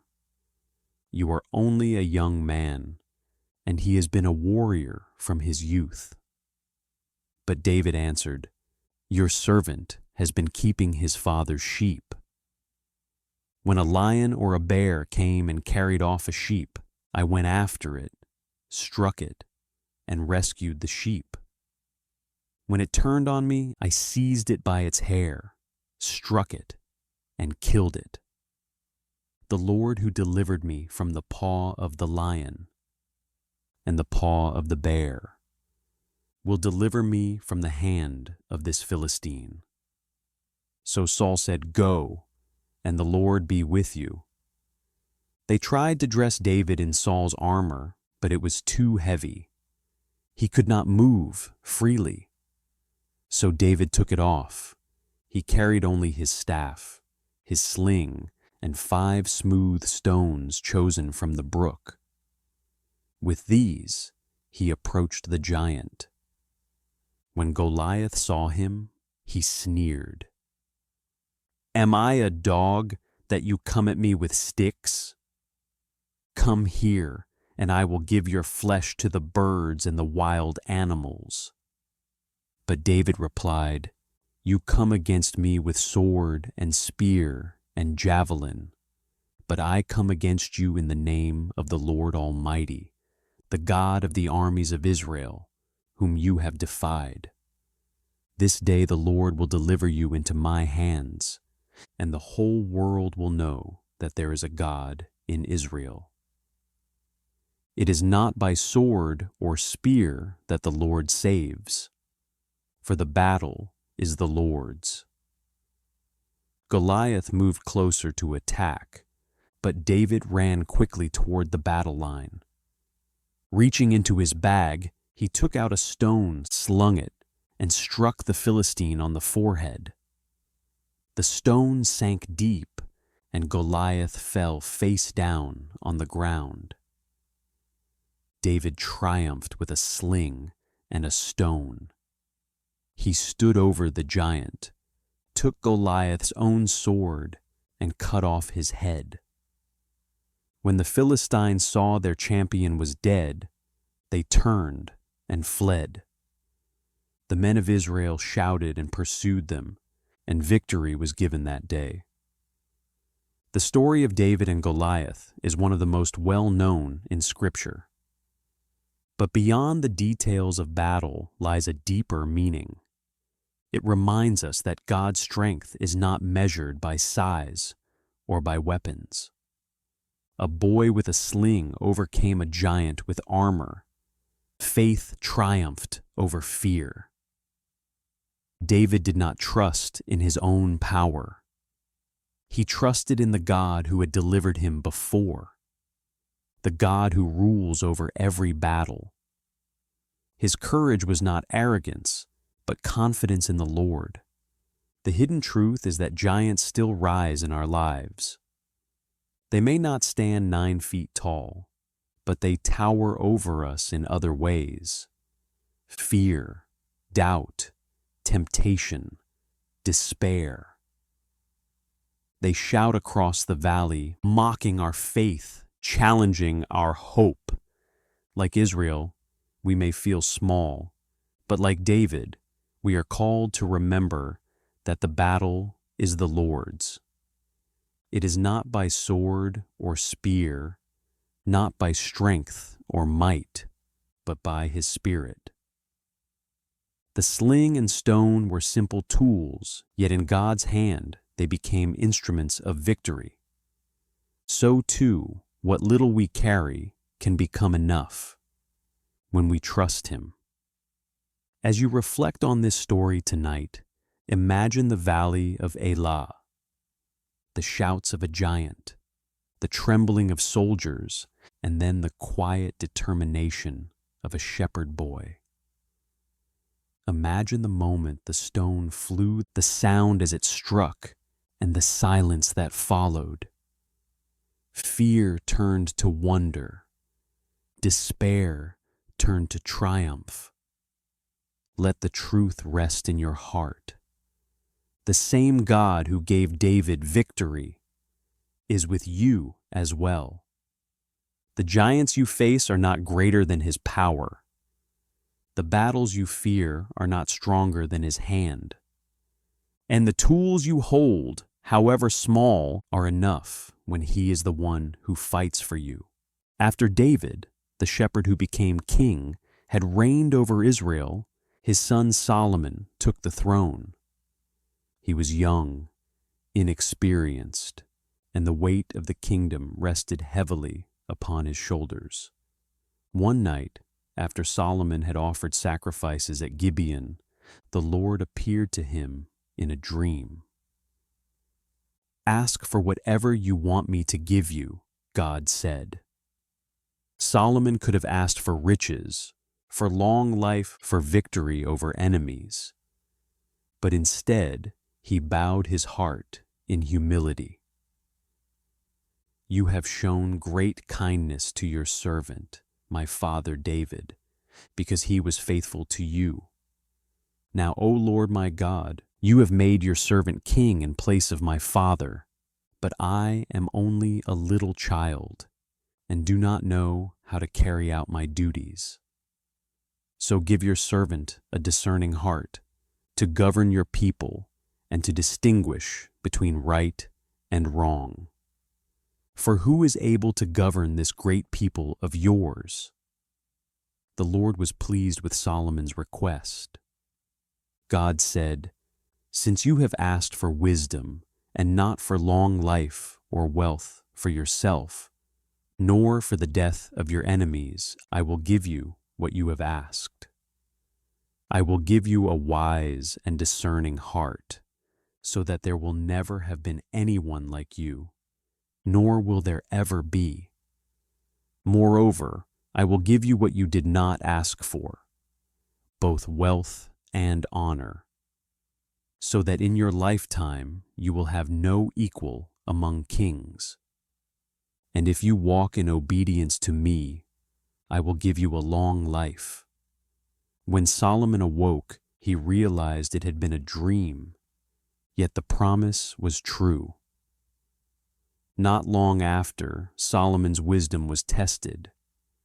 2 women came before him with a case. They both lived in the same house, and each had given birth to a child. But one child had died during the night, and both claimed the living child as their own. "No, the living one is my son, and the dead one is yours," said the first. "No, the dead one is yours, and the living one is mine," said the other. The dispute seemed impossible to solve. But Solomon called for a sword. "Cut the living child in 2, and give half to one and half to the other." The woman whose son was alive cried out, "Please, my lord, give her the living baby. Do not kill him." But the other said, "Neither I nor you shall have him. Cut him in 2. Then Solomon gave his judgment, "Give the living baby to the first woman. Do not kill him. She is his mother." When all Israel heard of this, they held the king in awe, for they saw that the wisdom of God was in him to administer justice. Solomon's wisdom grew famous throughout the world. Kings and queens traveled to hear his words. He spoke 3,000 proverbs, and his songs numbered 1,005. He described plants and animals, the cedar of Lebanon to the hyssop that grows out of walls. People came from all nations to listen, for God had placed within him a mind unlike any other. The Queen of Sheba came with a caravan of spices, gold, and precious stones. She tested Solomon with hard questions, but he answered them all. She said, "The report I heard in my own country about your achievements and wisdom is true. But I did not believe until I came and saw with my own eyes. Indeed, not even half was told me. In wisdom and wealth, you have far exceeded the report I heard." The story of Solomon's wisdom holds a hidden meaning for us. It reminds us that true wisdom begins with humility. Solomon admitted his weakness. He said, "I am only a child. I do not know how to rule."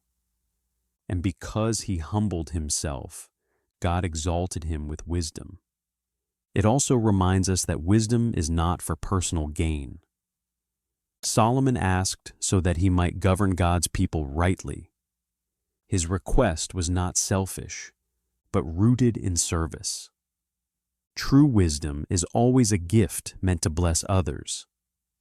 The judgment of the two women shows us that wisdom sees beyond words. It looks into the heart. It discerns truth not by appearances, but by compassion and justice. And beyond Solomon's story lies a deeper truth. Though he was wise, though he was great, his wisdom was a shadow of the greater wisdom to come. For generations later, Jesus would say, "Something greater than Solomon is here." He is the true wisdom of God. The Word made flesh, the light that reveals all things. As you reflect on this story tonight, imagine the young king kneeling in prayer. He does not ask for riches or fame, but simply for wisdom to serve well. Imagine the throne room where two women plead, and the truth is revealed not by argument, but by the discernment of God. Let this truth settle in your heart. Wisdom is not found in pride, but in humility, not in selfish ambition, but in the fear of the Lord. The God who gave wisdom to Solomon still gives wisdom today. To those who ask in faith, to those who seek with humility, he grants understanding. In the days of King Ahab, Israel had turned far from the Lord. They had followed the ways of Baal, a false god worshipped by many in the land. Altars to Baal rose on high places. Prophets of Baal filled the courts, and the people's hearts drifted away from the covenant of the Lord. But God raised up a prophet, Elijah the Tishbite. He stood as a voice of truth in a time of darkness. Through him, God declared a drought over the land. No rain, no dew, until the Lord gave the word. The earth grew dry, the crops withered, and the people suffered. It was a reminder that their true source of life was not Baal, but the Lord alone. After many days, the word of the Lord came to Elijah. He was to confront Ahab and call the people back to covenant faithfulness. So Elijah said to the king, "Send and gather all Israel to meet me on Mount Carmel, and bring the 450 prophets of Baal and the 400 prophets of Asherah who eat at Jezebel's table." The people gathered on the mountain. Prophets of Baal stood on one side. Elijah stood alone on the other. The crowd waited, the dry wind sweeping across the rocks. Elijah cried out, "How long will you waver between two opinions? If the Lord is God, follow him, but if Baal is God, follow him." The people said nothing, so Elijah proposed a test. "Let us each prepare a sacrifice. We will place wood upon the altar, but we will not set fire to it. Then we will call upon our gods, the one who answers by fire. He is God." The people agreed. "It is well spoken," they said. The prophets of Baal went first. They prepared a bull and laid it upon their altar. From morning until noon they called, "O Baal, answer us." But there was no voice, no reply, no fire. They danced around the altar, shouting louder, slashing themselves with swords until blood flowed. Still, there was nothing. No answer came. At noon, Elijah began to mock them. "Shout louder! Surely he is a god. Perhaps he is deep in thought, or busy, or traveling. Maybe he is asleep and must be awakened." So they shouted louder, but still there was no response. The sky remained silent. Then Elijah called the people to himself. "Come near to me." They gathered as he repaired the altar of the Lord that had been torn down. He took 12 stones, one for each tribe of Israel, and built an altar in the name of the Lord. He dug a trench around it, arranged the wood, and placed the sacrifice upon it. Then he did something unexpected. He said, "Fill 4 large jars with water, and pour it on the offering and on the wood." They did so.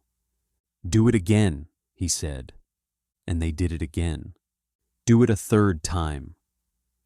And they poured water until the trench itself was filled. The altar was soaked, the wood drenched, the sacrifice covered with water. At the time of the evening sacrifice, Elijah stepped forward and prayed. "O Lord, God of Abraham, Isaac, and Israel, let it be known today that you are God in Israel, and that I am your servant, and have done all these things at your command. Answer me, O Lord, answer me, so these people will know that you, O Lord, are God, and that you are turning their hearts back again." Then the fire of the Lord fell from heaven. It consumed the sacrifice, the wood, the stones, and even the water in the trench. Flames roared upon the altar, and the people fell face down and cried, "The Lord, He is God! The Lord, He is God!" The prophets of Baal were defeated that day, and the covenant of the Lord was remembered once more. The story of Elijah on Mount Carmel is dramatic, but its meaning is gentle and clear.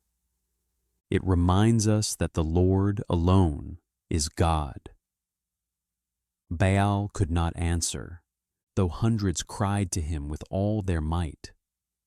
But one quiet prayer from Elijah brought fire from heaven. The hidden truth is that power does not lie in numbers or in noise. It lies in the presence of the living God.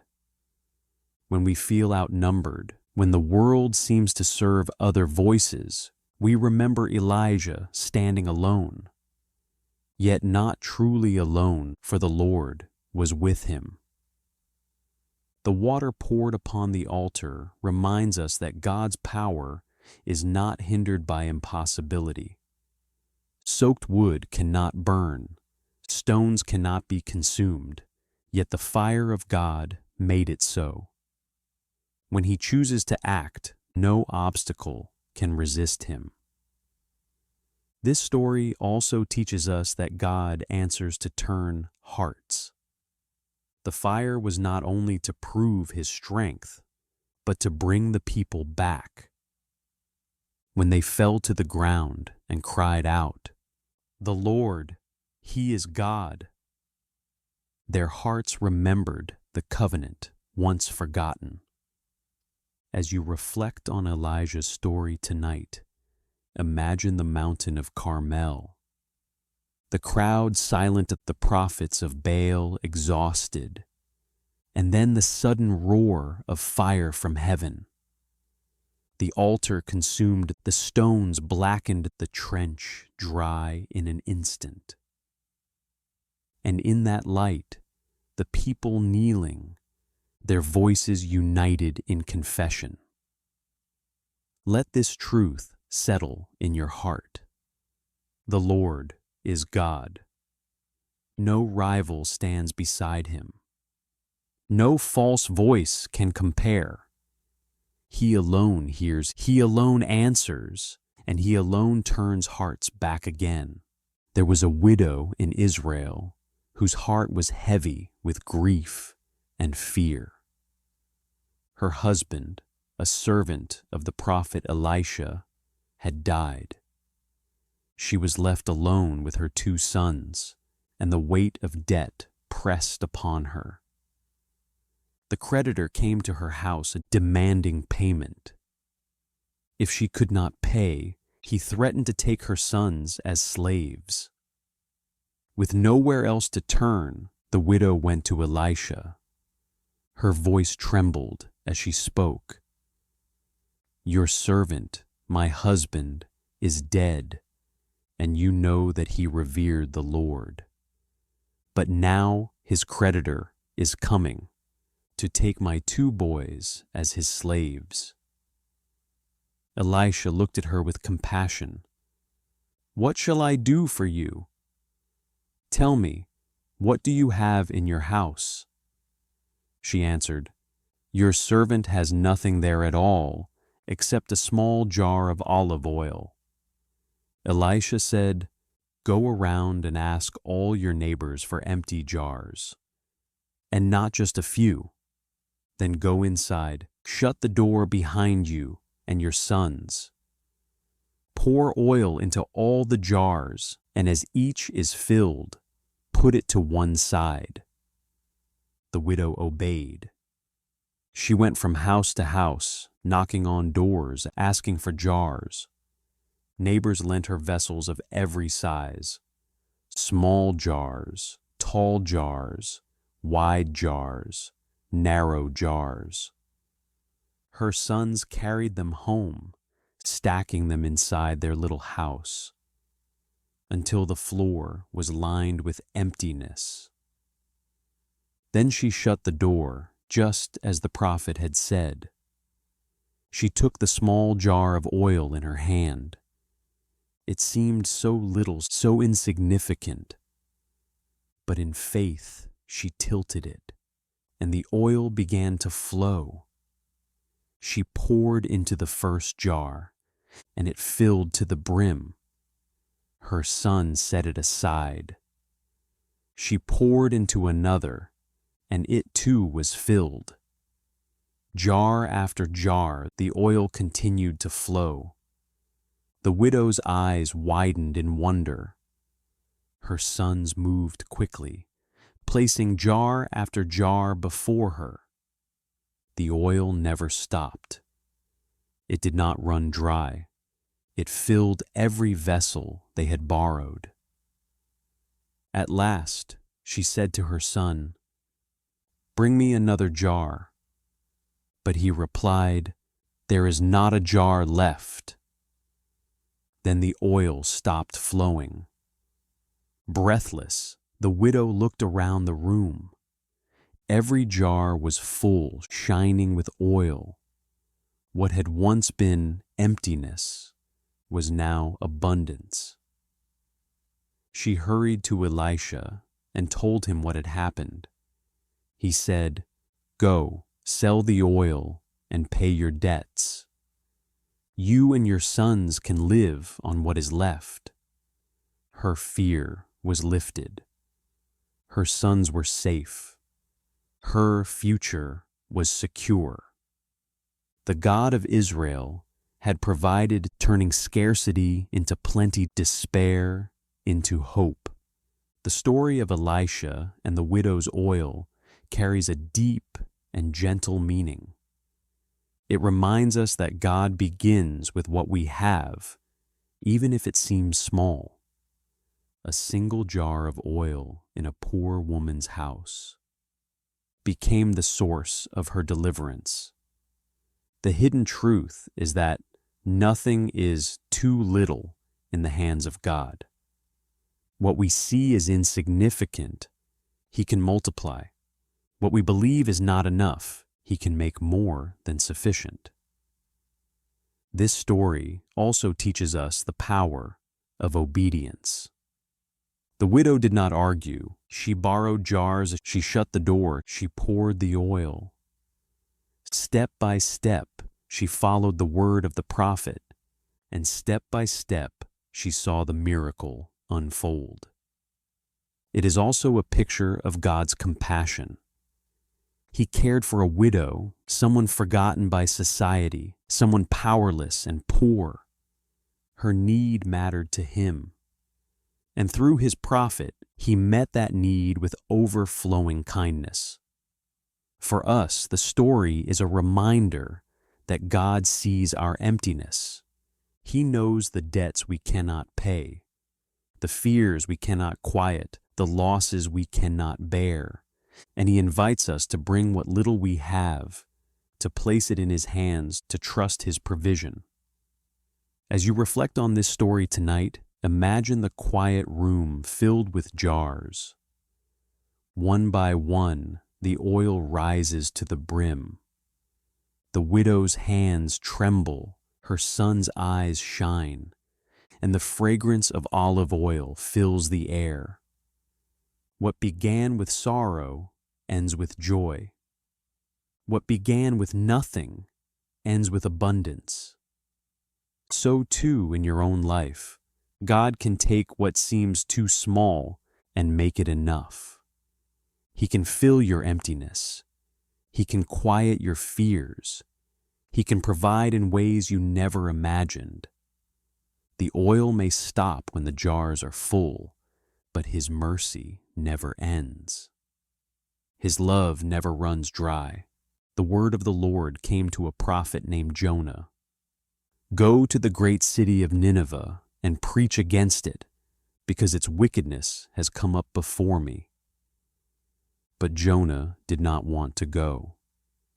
Nineveh was the capital of Assyria, a cruel and violent nation, an enemy of Israel. Jonah could not imagine bringing them God's message of mercy, so instead of obeying, Jonah fled. He went down to Joppa, found a ship bound for Tarshish, and paid the fare to sail far from the presence of the Lord. But no one can flee from God. As the ship sailed into the sea, the Lord sent a great wind. A violent storm arose so fierce that the ship threatened to break apart.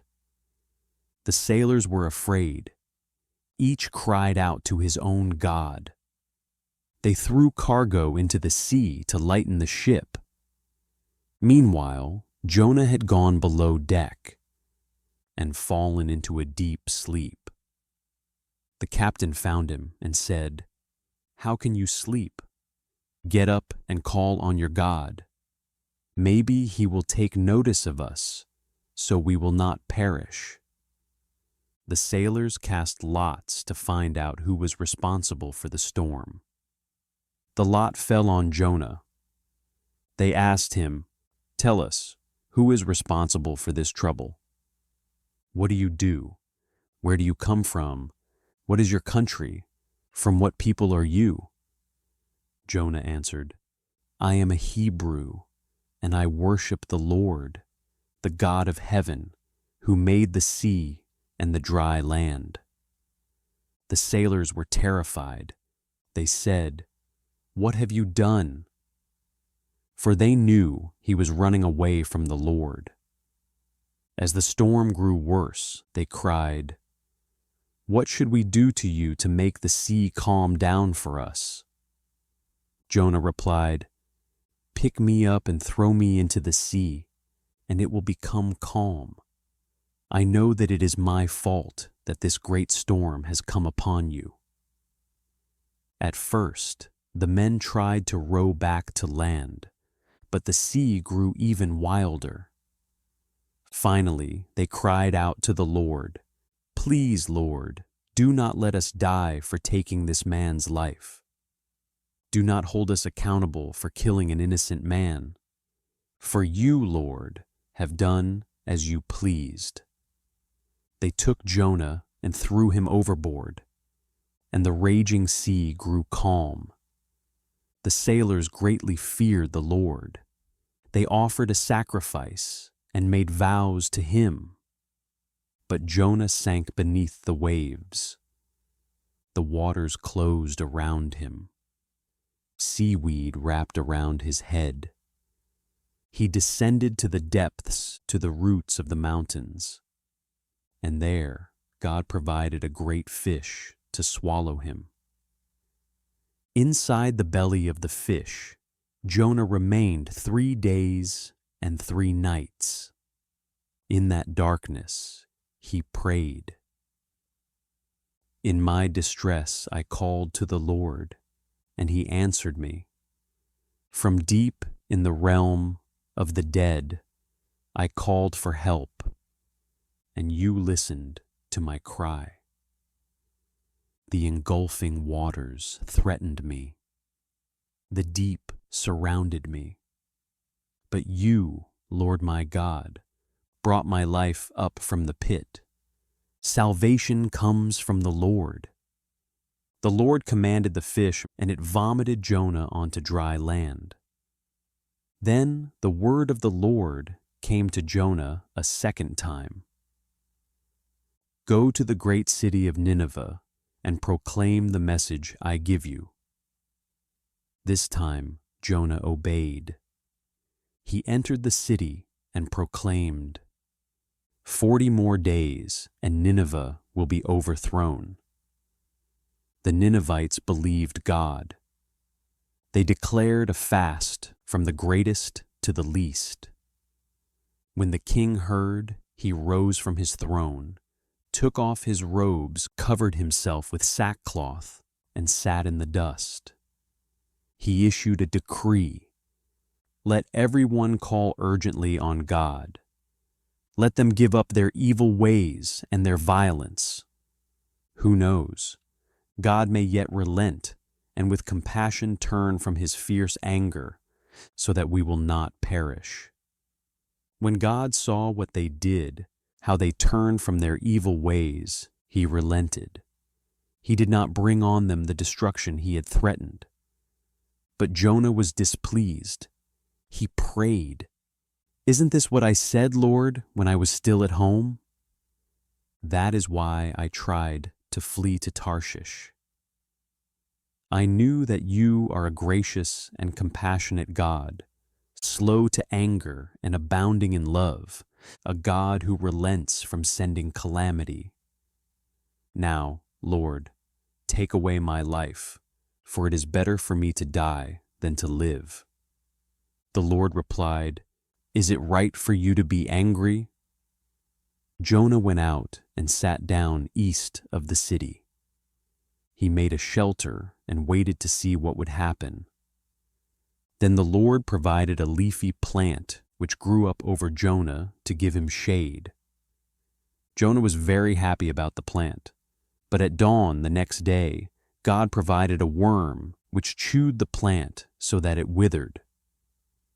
When the sun rose, God sent a scorching east wind.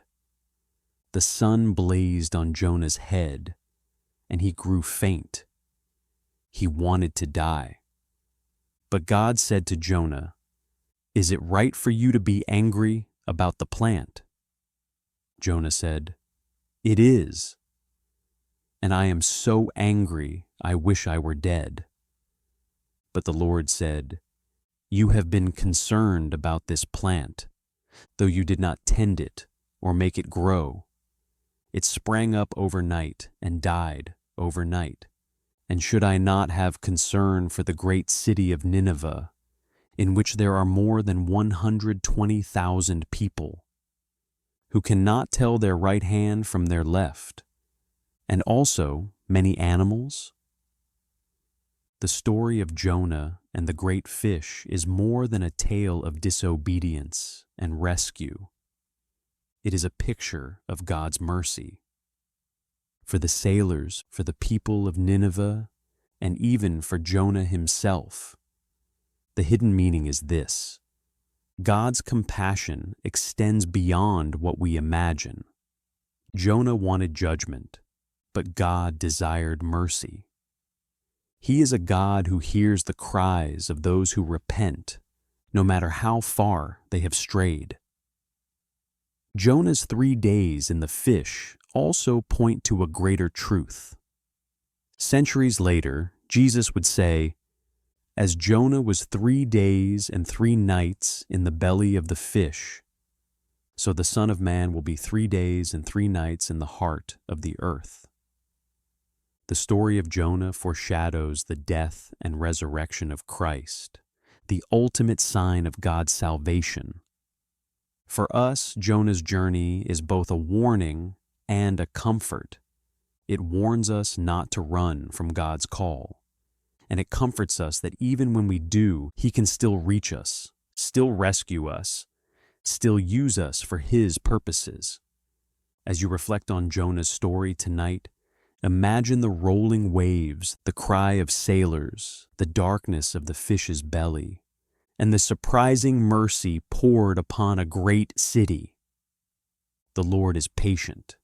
The Lord is gracious, and His compassion reaches even to us. In the year that King Uzziah died, a young prophet named Isaiah was given a vision of the Lord. It was a time of uncertainty for Israel. A king had passed, the throne of Judah was empty, and the nation trembled at what might come next. But Isaiah was lifted into a vision beyond the earthly throne room. He saw the Lord seated on a throne, high and exalted. The train of His robe filled the temple. Above Him stood seraphim, mighty angelic beings. Each had 6 wings.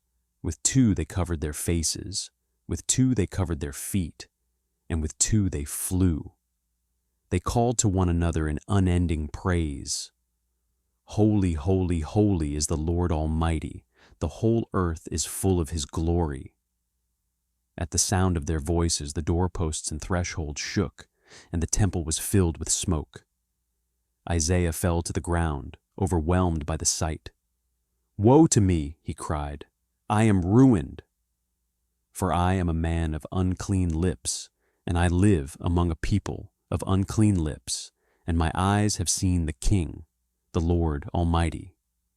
Then one of the seraphim flew to him with a live coal taken from the altar. With it, he touched Isaiah's mouth and said, "See, this has touched your lips. Your guilt is taken away, and your sin atoned for." In that moment, Isaiah's shame was lifted. The holiness of God had not destroyed him, but purified him. Then Isaiah heard the voice of the Lord saying, "Whom shall I send? And who will go for us?" Isaiah, once trembling in fear, now answered with courage, "Here am I, send me." And the Lord said, "Go and tell this people, be ever hearing, but never understanding, be ever seeing, but never perceiving. Make the heart of this people calloused, make their ears dull and close their eyes. Otherwise they might see with their eyes, hear with their ears, understand with their hearts, and turn and be healed." Isaiah asked, "For how long, Lord?" And the Lord answered, "Until the cities lie ruined and without inhabitant, until the houses are left deserted, and the fields ruined and ravaged, until the Lord has sent everyone far away. But as the terebinth and oak leave stumps when they are cut down, so the holy seed will be the stump in the land." Isaiah's vision of the Lord is one of the most awe-filled moments in Scripture. It reminds us of the holiness of God, a holiness so pure that even the seraphim covered their faces. The triple cry of "Holy, holy, holy" reveals the perfection and majesty of the Almighty. The hidden meaning is that true vision begins with humility. When Isaiah saw the Lord, he first saw his own unworthiness. "I am a man of unclean lips." In the light of God's holiness, our flaws are revealed, but the coal from the altar shows us grace. God does not reveal sin to destroy, but to cleanse. Isaiah was purified, not by his own effort, but by the touch of God's mercy. And then came the call. Whom shall I send? The holy God invites the cleansed sinner to become his messenger. Isaiah's response, "Here am I, send me," has echoed through generations as the heart of true obedience. Yet his mission was not easy. He was called to speak to a people who would not listen, to proclaim truth that would be resisted. Still, he was to go, because the word of God must be spoken, even when hearts are hard. For us, Isaiah's vision reminds us that worship leads to mission. When we see the greatness of God, when we experience his cleansing grace, we are moved to say, "Send me." We are not sent because we are worthy, but because he has touched us with his mercy. It also reminds us that God remains on the throne. Kings may die, nations may tremble, but the Lord is high and exalted, and the whole earth is filled with his glory. As you reflect on Isaiah's story tonight, imagine the temple filled with smoke, the sound of seraphim crying out, the trembling of the ground, and the overwhelming vision of the Lord upon his throne. Imagine the coal touching Isaiah's lips, the weight of guilt lifting, the voice of God calling. Let the truth rest in your heart. The holy God is also the gracious God. He cleanses, he calls, he sends, and even when the message is difficult, his glory fills the earth.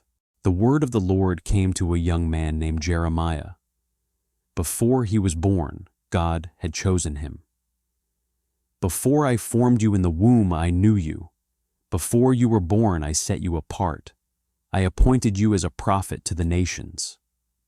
Jeremiah trembled at such a calling. Alas, sovereign Lord, I do not know how to speak.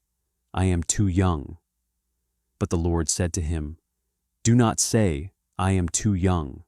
You must go to everyone I send you to and say whatever I command you. Do not be afraid of them, for I am with you and will rescue you. Then the Lord reached out his hand and touched Jeremiah's mouth. He said, I have put my words in your mouth. See, today I appoint you over nations and kingdoms to uproot and tear down, to destroy and overthrow, to build and to plant. From that day, Jeremiah carried the burden of God's word, but it was not an easy mission. He was called to speak judgment to his own people, to warn them that their sins would bring destruction. He cried out against idolatry, against injustice, against the false prophets who spoke lies of peace. Return, faithless Israel, the Lord said through him. I will frown on you no longer, for I am merciful. Only acknowledge your guilt. You have rebelled against the Lord your God, but the people would not listen. Their hearts were hard, their ears closed. Kings rejected his warnings. Priests mocked his words. False prophets opposed him. The very city he longed to save scorned him. Jeremiah wept. He is remembered as the weeping prophet because his heart was broken by the rebellion of his people. He cried out, Oh, that my head were a spring of water and my eyes a fountain of tears. I would weep day and night for the slain of my people. He saw the coming judgment, the armies of Babylon rising, Jerusalem besieged, the temple burned, the people carried into exile. He warned them again and again, yet they would not turn. Because of his message, Jeremiah suffered greatly. He was beaten and put in stocks. He was accused of treason and thrown into a muddy cistern, left to sink in the mire.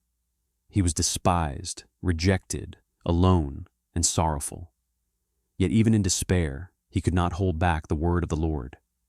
He said, If I say, I will not mention his word or speak any more in his name, his word is in my heart like a fire shut up in my bones. I am weary of holding it in. Indeed, I cannot. But Jeremiah's message was not only of judgment, it was also of hope. Even as he saw destruction, he spoke of restoration. The days are coming, declares the Lord, when I will make a new covenant with the people of Israel and Judah. It will not be like the covenant I made with their ancestors when I took them by the hand to lead them out of Egypt, because they broke my covenant. This is the covenant I will make. I will put my law in their minds and write it on their hearts. I will be their God, and they will be my people. For I will forgive their wickedness and will remember their sins no more. In the midst of sorrow, Jeremiah proclaimed hope. A day would come when God's people would return from exile, when hearts would be renewed, when forgiveness would flow freely. The hidden meaning of Jeremiah's story is profound. It teaches us that faithfulness is not measured by popularity. Jeremiah spoke the truth, though few listened. He remained faithful, though he was mocked and despised. True obedience is not about success in the eyes of men, but about faithfulness before God. It also teaches us that grief and hope can live together. Jeremiah wept, yet he still trusted that God's mercy would prevail. Even in judgment, the promise of restoration remained. For us, the lesson is this: sometimes God calls us to hard places, to speak words that may not be welcomed, to stand firm when others turn away. But His presence sustains us, His word burns within us, and His promises never fail. As you reflect on Jeremiah's story tonight, imagine the prophet weeping over Jerusalem, the streets darkened by sorrow, the temple threatened, the people unwilling to listen. Yet in his tears, a glimmer of hope shines. God's covenant love will not end. His mercy will return. His people will be restored. Let this truth rest quietly in your heart. Even in sorrow, God's promises endure. Even in judgment, His mercy waits. And even in our darkest nights, His word is still a fire that cannot be quenched. Ezekiel was a prophet among the exiles. He lived with his people in Babylon, far from Jerusalem, far from the temple where the Lord's name had once dwelled. The people were broken, their city destroyed, their spirits crushed. They felt abandoned, as though all hope was lost. One day, the hand of the Lord was upon Ezekiel. The Spirit of God carried him into a valley. It was a valley filled with bones, dry bones scattered across the ground. They stretched as far as the eye could see, bleached by the sun, lifeless and still. The Lord asked him, "Son of man, can these bones live?" Ezekiel replied, "Sovereign Lord, you alone know." Then the Lord said, "Prophesy to these bones and say to them, 'Dry bones, hear the word of the Lord.'" This is what the Sovereign Lord says to these bones: "I will make breath enter you, and you will come to life. I will attach tendons to you and make flesh come upon you and cover you with skin. I will put breath in you, and you will come to life. Then you will know that I am the Lord." So Ezekiel obeyed. He prophesied as he was commanded.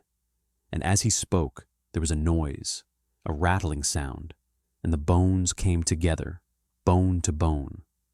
Sinews and flesh appeared on them, and skin covered them, but there was no breath in them. Then the Lord said, "Prophesy to the breath, prophesy, Son of man, and say to it, 'This is what the Sovereign Lord says. Come, breath, from the four winds, and breathe into these slain, that they may live.'" So Ezekiel prophesied, and breath entered them. They came to life and stood on their feet, a vast army. Then the Lord said, "Son of man, these bones are the people of Israel. They say, 'Our bones are dried up, and our hope is gone. We are cut off.' Therefore prophesy and say to them, 'This is what the Sovereign Lord says. My people, I am going to open your graves and bring you up from them. I will bring you back to the land of Israel. Then you, my people, will know that I am the Lord, when I open your graves and bring you up from them. I will put my spirit in you, and you will live, and I will settle you in your own land. Then you will know that I, the Lord, have spoken, and I have done it, declares the Lord. Ezekiel's vision of dry bones is one of the most powerful images in Scripture. It shows us that God can bring life where there is only death, hope where there is only despair. The hidden meaning is this: the bones were not just bones. They were a picture of the people's spirit. They felt lifeless, forgotten, cut off. But God declared that He would restore them, not by their strength, but by His Spirit. The rattling of bones, the forming of flesh, the breath entering lifeless bodies, all of it points to the power of God to revive His people. He is the one who speaks to what is dead and brings it to life. This vision also looks forward to a greater promise. The Spirit of God who raised those dry bones is the same Spirit who brings new life in Christ. Just as breath entered the lifeless army, so the Holy Spirit breathes life into our hearts, turning despair into hope, sin into forgiveness, death into resurrection. For us, the story is deeply personal. We all face times when we feel like dry bones, worn out, hopeless, empty. But God whispers, "Live." He breathes His Spirit into us, and we rise again. As you reflect on this story tonight, imagine standing in that valley with Ezekiel. The silence of death all around, the bones scattered across the dust. Then the sound of rattling, the stirring of life, the breath of God moving like the wind. From emptiness comes an army. From despair comes hope. Let this truth rest quietly within you.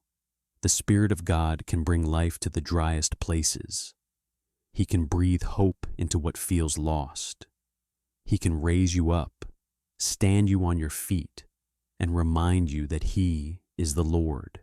Daniel was a man of faith, a servant of God who lived in exile in Babylon. He had been carried away from Jerusalem as a young man, yet, even in a foreign land, he remained faithful to the Lord.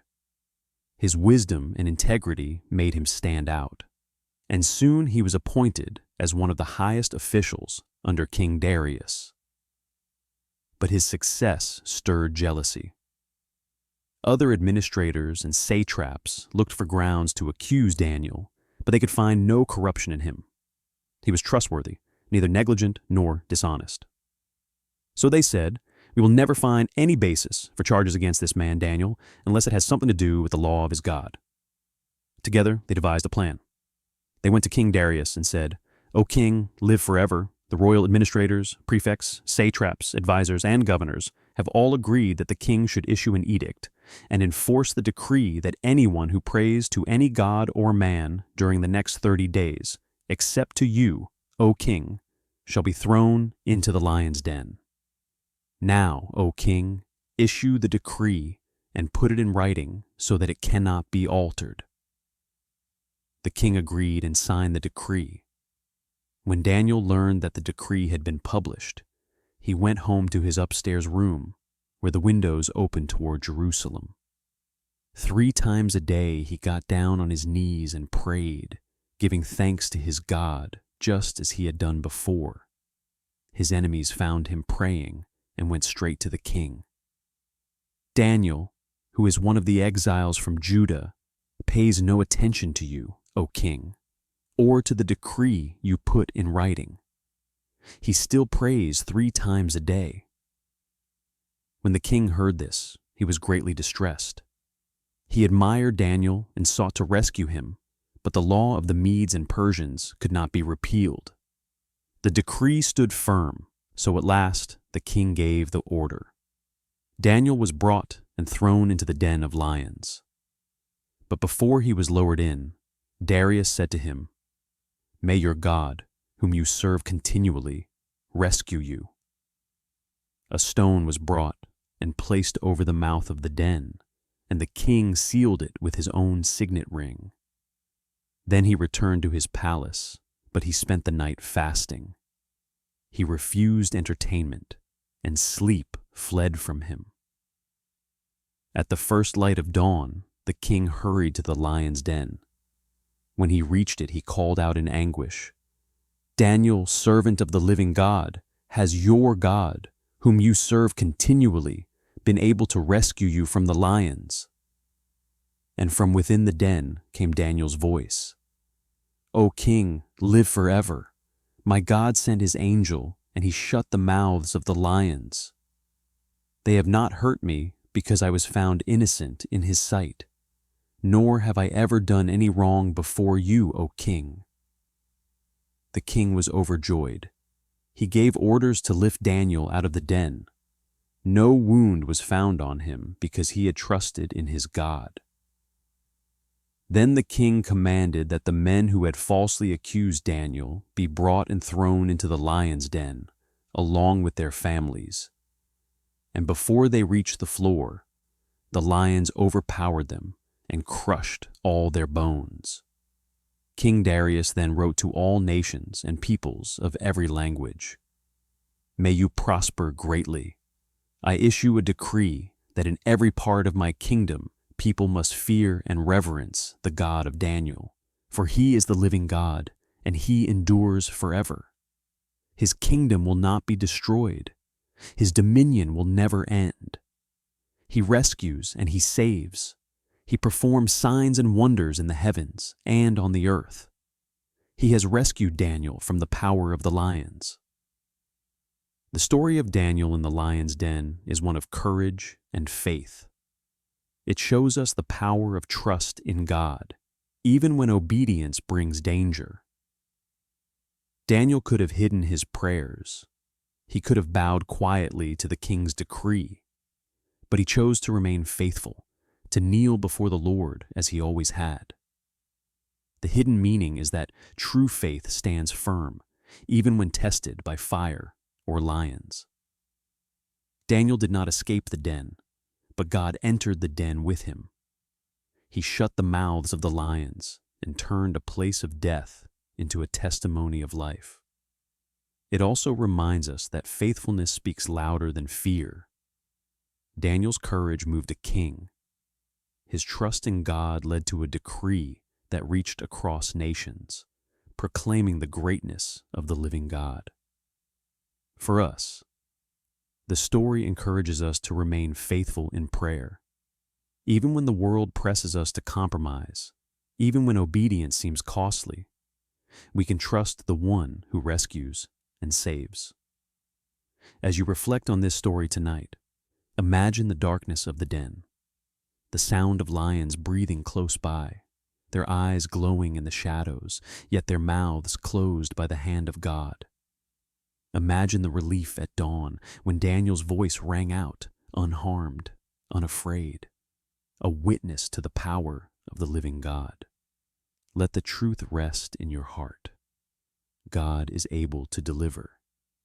He is the same yesterday, today, and forever. And those who trust him, even in the face of lions, will find him faithful. In the days of Babylon, King Nebuchadnezzar ruled with power and splendor. He built a massive image of gold, 60 cubits high and 6 cubits wide, and he set it up on the plain of Dura. It shone brightly in the sun, a symbol of his authority, a call for all to bow. A decree was issued. When you hear the sound of the horn, flute, zither, lyre, harp, pipe, and all kinds of music, you must fall down and worship the image of gold that King Nebuchadnezzar has set up. Whoever does not fall down and worship will immediately be thrown into a blazing furnace. The command spread through the empire. Nations, peoples, and languages gathered. At the sound of music, they bowed low, faces to the ground before the golden image. But among the crowd were 3 men who did not bow. They were Shadrach, Meshach, and Abednego, young exiles from Judah, servants of the Most High God. They had been placed in positions of authority in Babylon, yet they would not compromise their faith. Certain astrologers came forward and accused them. There are some Jews whom you have set over the affairs of Babylon, who pay no attention to you, O king. They neither serve your gods nor worship the image you have set up. Nebuchadnezzar was furious. He summoned the three men and said, "Is it true, Shadrach, Meshach, and Abednego, that you do not serve my gods or worship the image of gold I have set up? Now, when you hear the sound of the music, if you are ready to fall down and worship, very good. But if you do not, you will be thrown immediately into a blazing furnace. Then what God will be able to rescue you from my hand?" The three men replied calmly, "O Nebuchadnezzar, we do not need to defend ourselves before you in this matter. If we are thrown into the blazing furnace, the God we serve is able to deliver us from it, and he will deliver us from your majesty's hand. But even if he does not, we want you to know, O king, that we will not serve your gods, or worship the image of gold you have set up." Their words enraged the king. His face grew dark with anger. He ordered the furnace heated 7 times hotter than usual. The strongest soldiers of his army tied the men with ropes and carried them to the furnace. The heat was so fierce that the flames killed the soldiers who threw them in. Shadrach, Meshach, and Abednego fell into the fire, bound and helpless. But then something wondrous occurred. King Nebuchadnezzar leapt to his feet and asked his advisors, "Weren't there 3 men that we tied up and threw into the fire?" "Yes, O king," they replied. He said, "Look, I see 4 men walking around in the fire, unbound and unharmed, and the 4th looks like a son of the gods." The fire did not harm them. Not a hair on their heads was singed. Their robes were not scorched. There was no smell of fire on them. The Lord had sent his angel to protect them, and the flames that should have destroyed instead became a place of divine presence. Nebuchadnezzar approached the furnace and shouted, "Shadrach, Meshach, and Abednego, servants of the Most High God, come out, come here." So they came out of the fire, and all the officials saw that they were completely unharmed. Then the king declared, "Praise be to the God of Shadrach, Meshach, and Abednego, who has sent his angel and rescued his servants." They trusted in him and defied the king's command and were willing to give up their lives, rather than serve or worship any god except their own God. Therefore I decree that no people, nation, or language is to say anything against the God of Shadrach, Meshach, and Abednego, for no other God can save in this way. The story of the fiery furnace carries a powerful meaning. It reminds us that true faith is not only believing God can save, but trusting him, even if he does not. Even if he does not, we will not bow. That is the heart of courageous faith. The hidden truth is that God's presence is with his people in the fire. Shadrach, Meshach, and Abednego were not spared from entering the flames, but they were not alone in them. The 4th figure in the fire reveals the Lord's nearness. He does not always remove the trial, but he joins his people within it. This story also reminds us that faithfulness can change the hearts of rulers. A king who had demanded worship of an idol was moved to honor the God of Israel because 3 young men stood firm. For us, the lesson is clear. When the world demands compromise, when faith is tested by fire, we are called to stand. And when we do, God's presence meets us in the flames, and His power turns the furnace into a testimony. As you reflect on this story tonight, imagine the roar of the furnace, the heat of the flames, and then the sight of men walking calmly within, their faces at peace, their bonds burned away, but their lives untouched. The fire becomes not destruction, but a sanctuary of God's presence. Let the truth settle quietly in your heart. The God who delivered them is still the God who delive. For 25 nights, we have walked through the ancient paths of Scripture.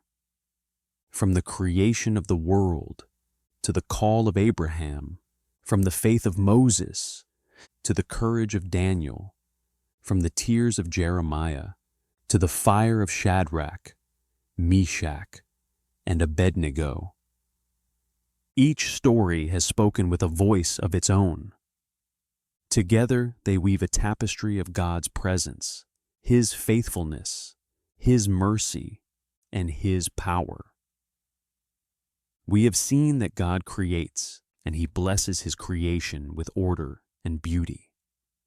We have seen that He calls ordinary men and women, Abraham, Hannah, Gideon, and uses them for extraordinary purposes.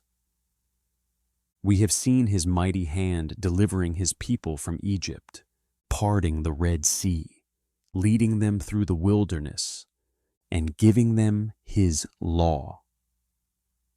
We have heard His voice in the night calling Samuel, and we have watched His wisdom guide Solomon. We have stood with prophets who carried heavy burdens of truth and sorrow, yet always held on to hope. We have knelt with Isaiah before the throne of glory. We have wept with Jeremiah over a broken city. We have walked with Ezekiel in the valley of dry bones, and we have sat in the belly of the great fish with Jonah, learning that even in the depths God is near. We have seen courage in a shepherd boy who faced a giant, in 3 young men who would not bow to gold, in Daniel, who prayed though lions waited in the dark. Each story whispers the same truth, that the battle is not ours, but the Lord's, that His Spirit gives life to what is dead, that His mercy is greater than judgment, that His presence is with His people, whether in palace halls or fiery furnaces, whether in exile or at home. And though these are ancient stories, their meaning is not locked in the past. They speak still. They speak to nights of fear, to moments of doubt, to hearts that long for hope. They remind us that God does not change. The one who spoke to Abraham under the stars, who walked with Israel through the sea, who stood with the faithful in the fire, is the same God who watches over us tonight. Each story is a thread leading forward. Together, they prepare the way for the greatest story of all, the story of the Savior who came from Abraham's line, the true wisdom greater than Solomon, the faithful one who faced the cross, and through His death and resurrection, brought life to all who believe. So as we close these 25 stories, let them rest gently in your heart. Let them be like oil that never runs out, like stars that still shine, like fire that cannot be quenched. And as you lay down tonight, remember that you are part of the same story. The God of creation, the God of covenant, the God of deliverance and mercy is your God too. His Spirit still breathes life. His promises still stand. His love still endures forever. May these words be a gentle covering over you, like the wings of angels in the night. May peace flow into your soul, like rivers that never run dry. And may your rest be deep, secure in the knowledge that the Lord, the Holy One of Israel, is near.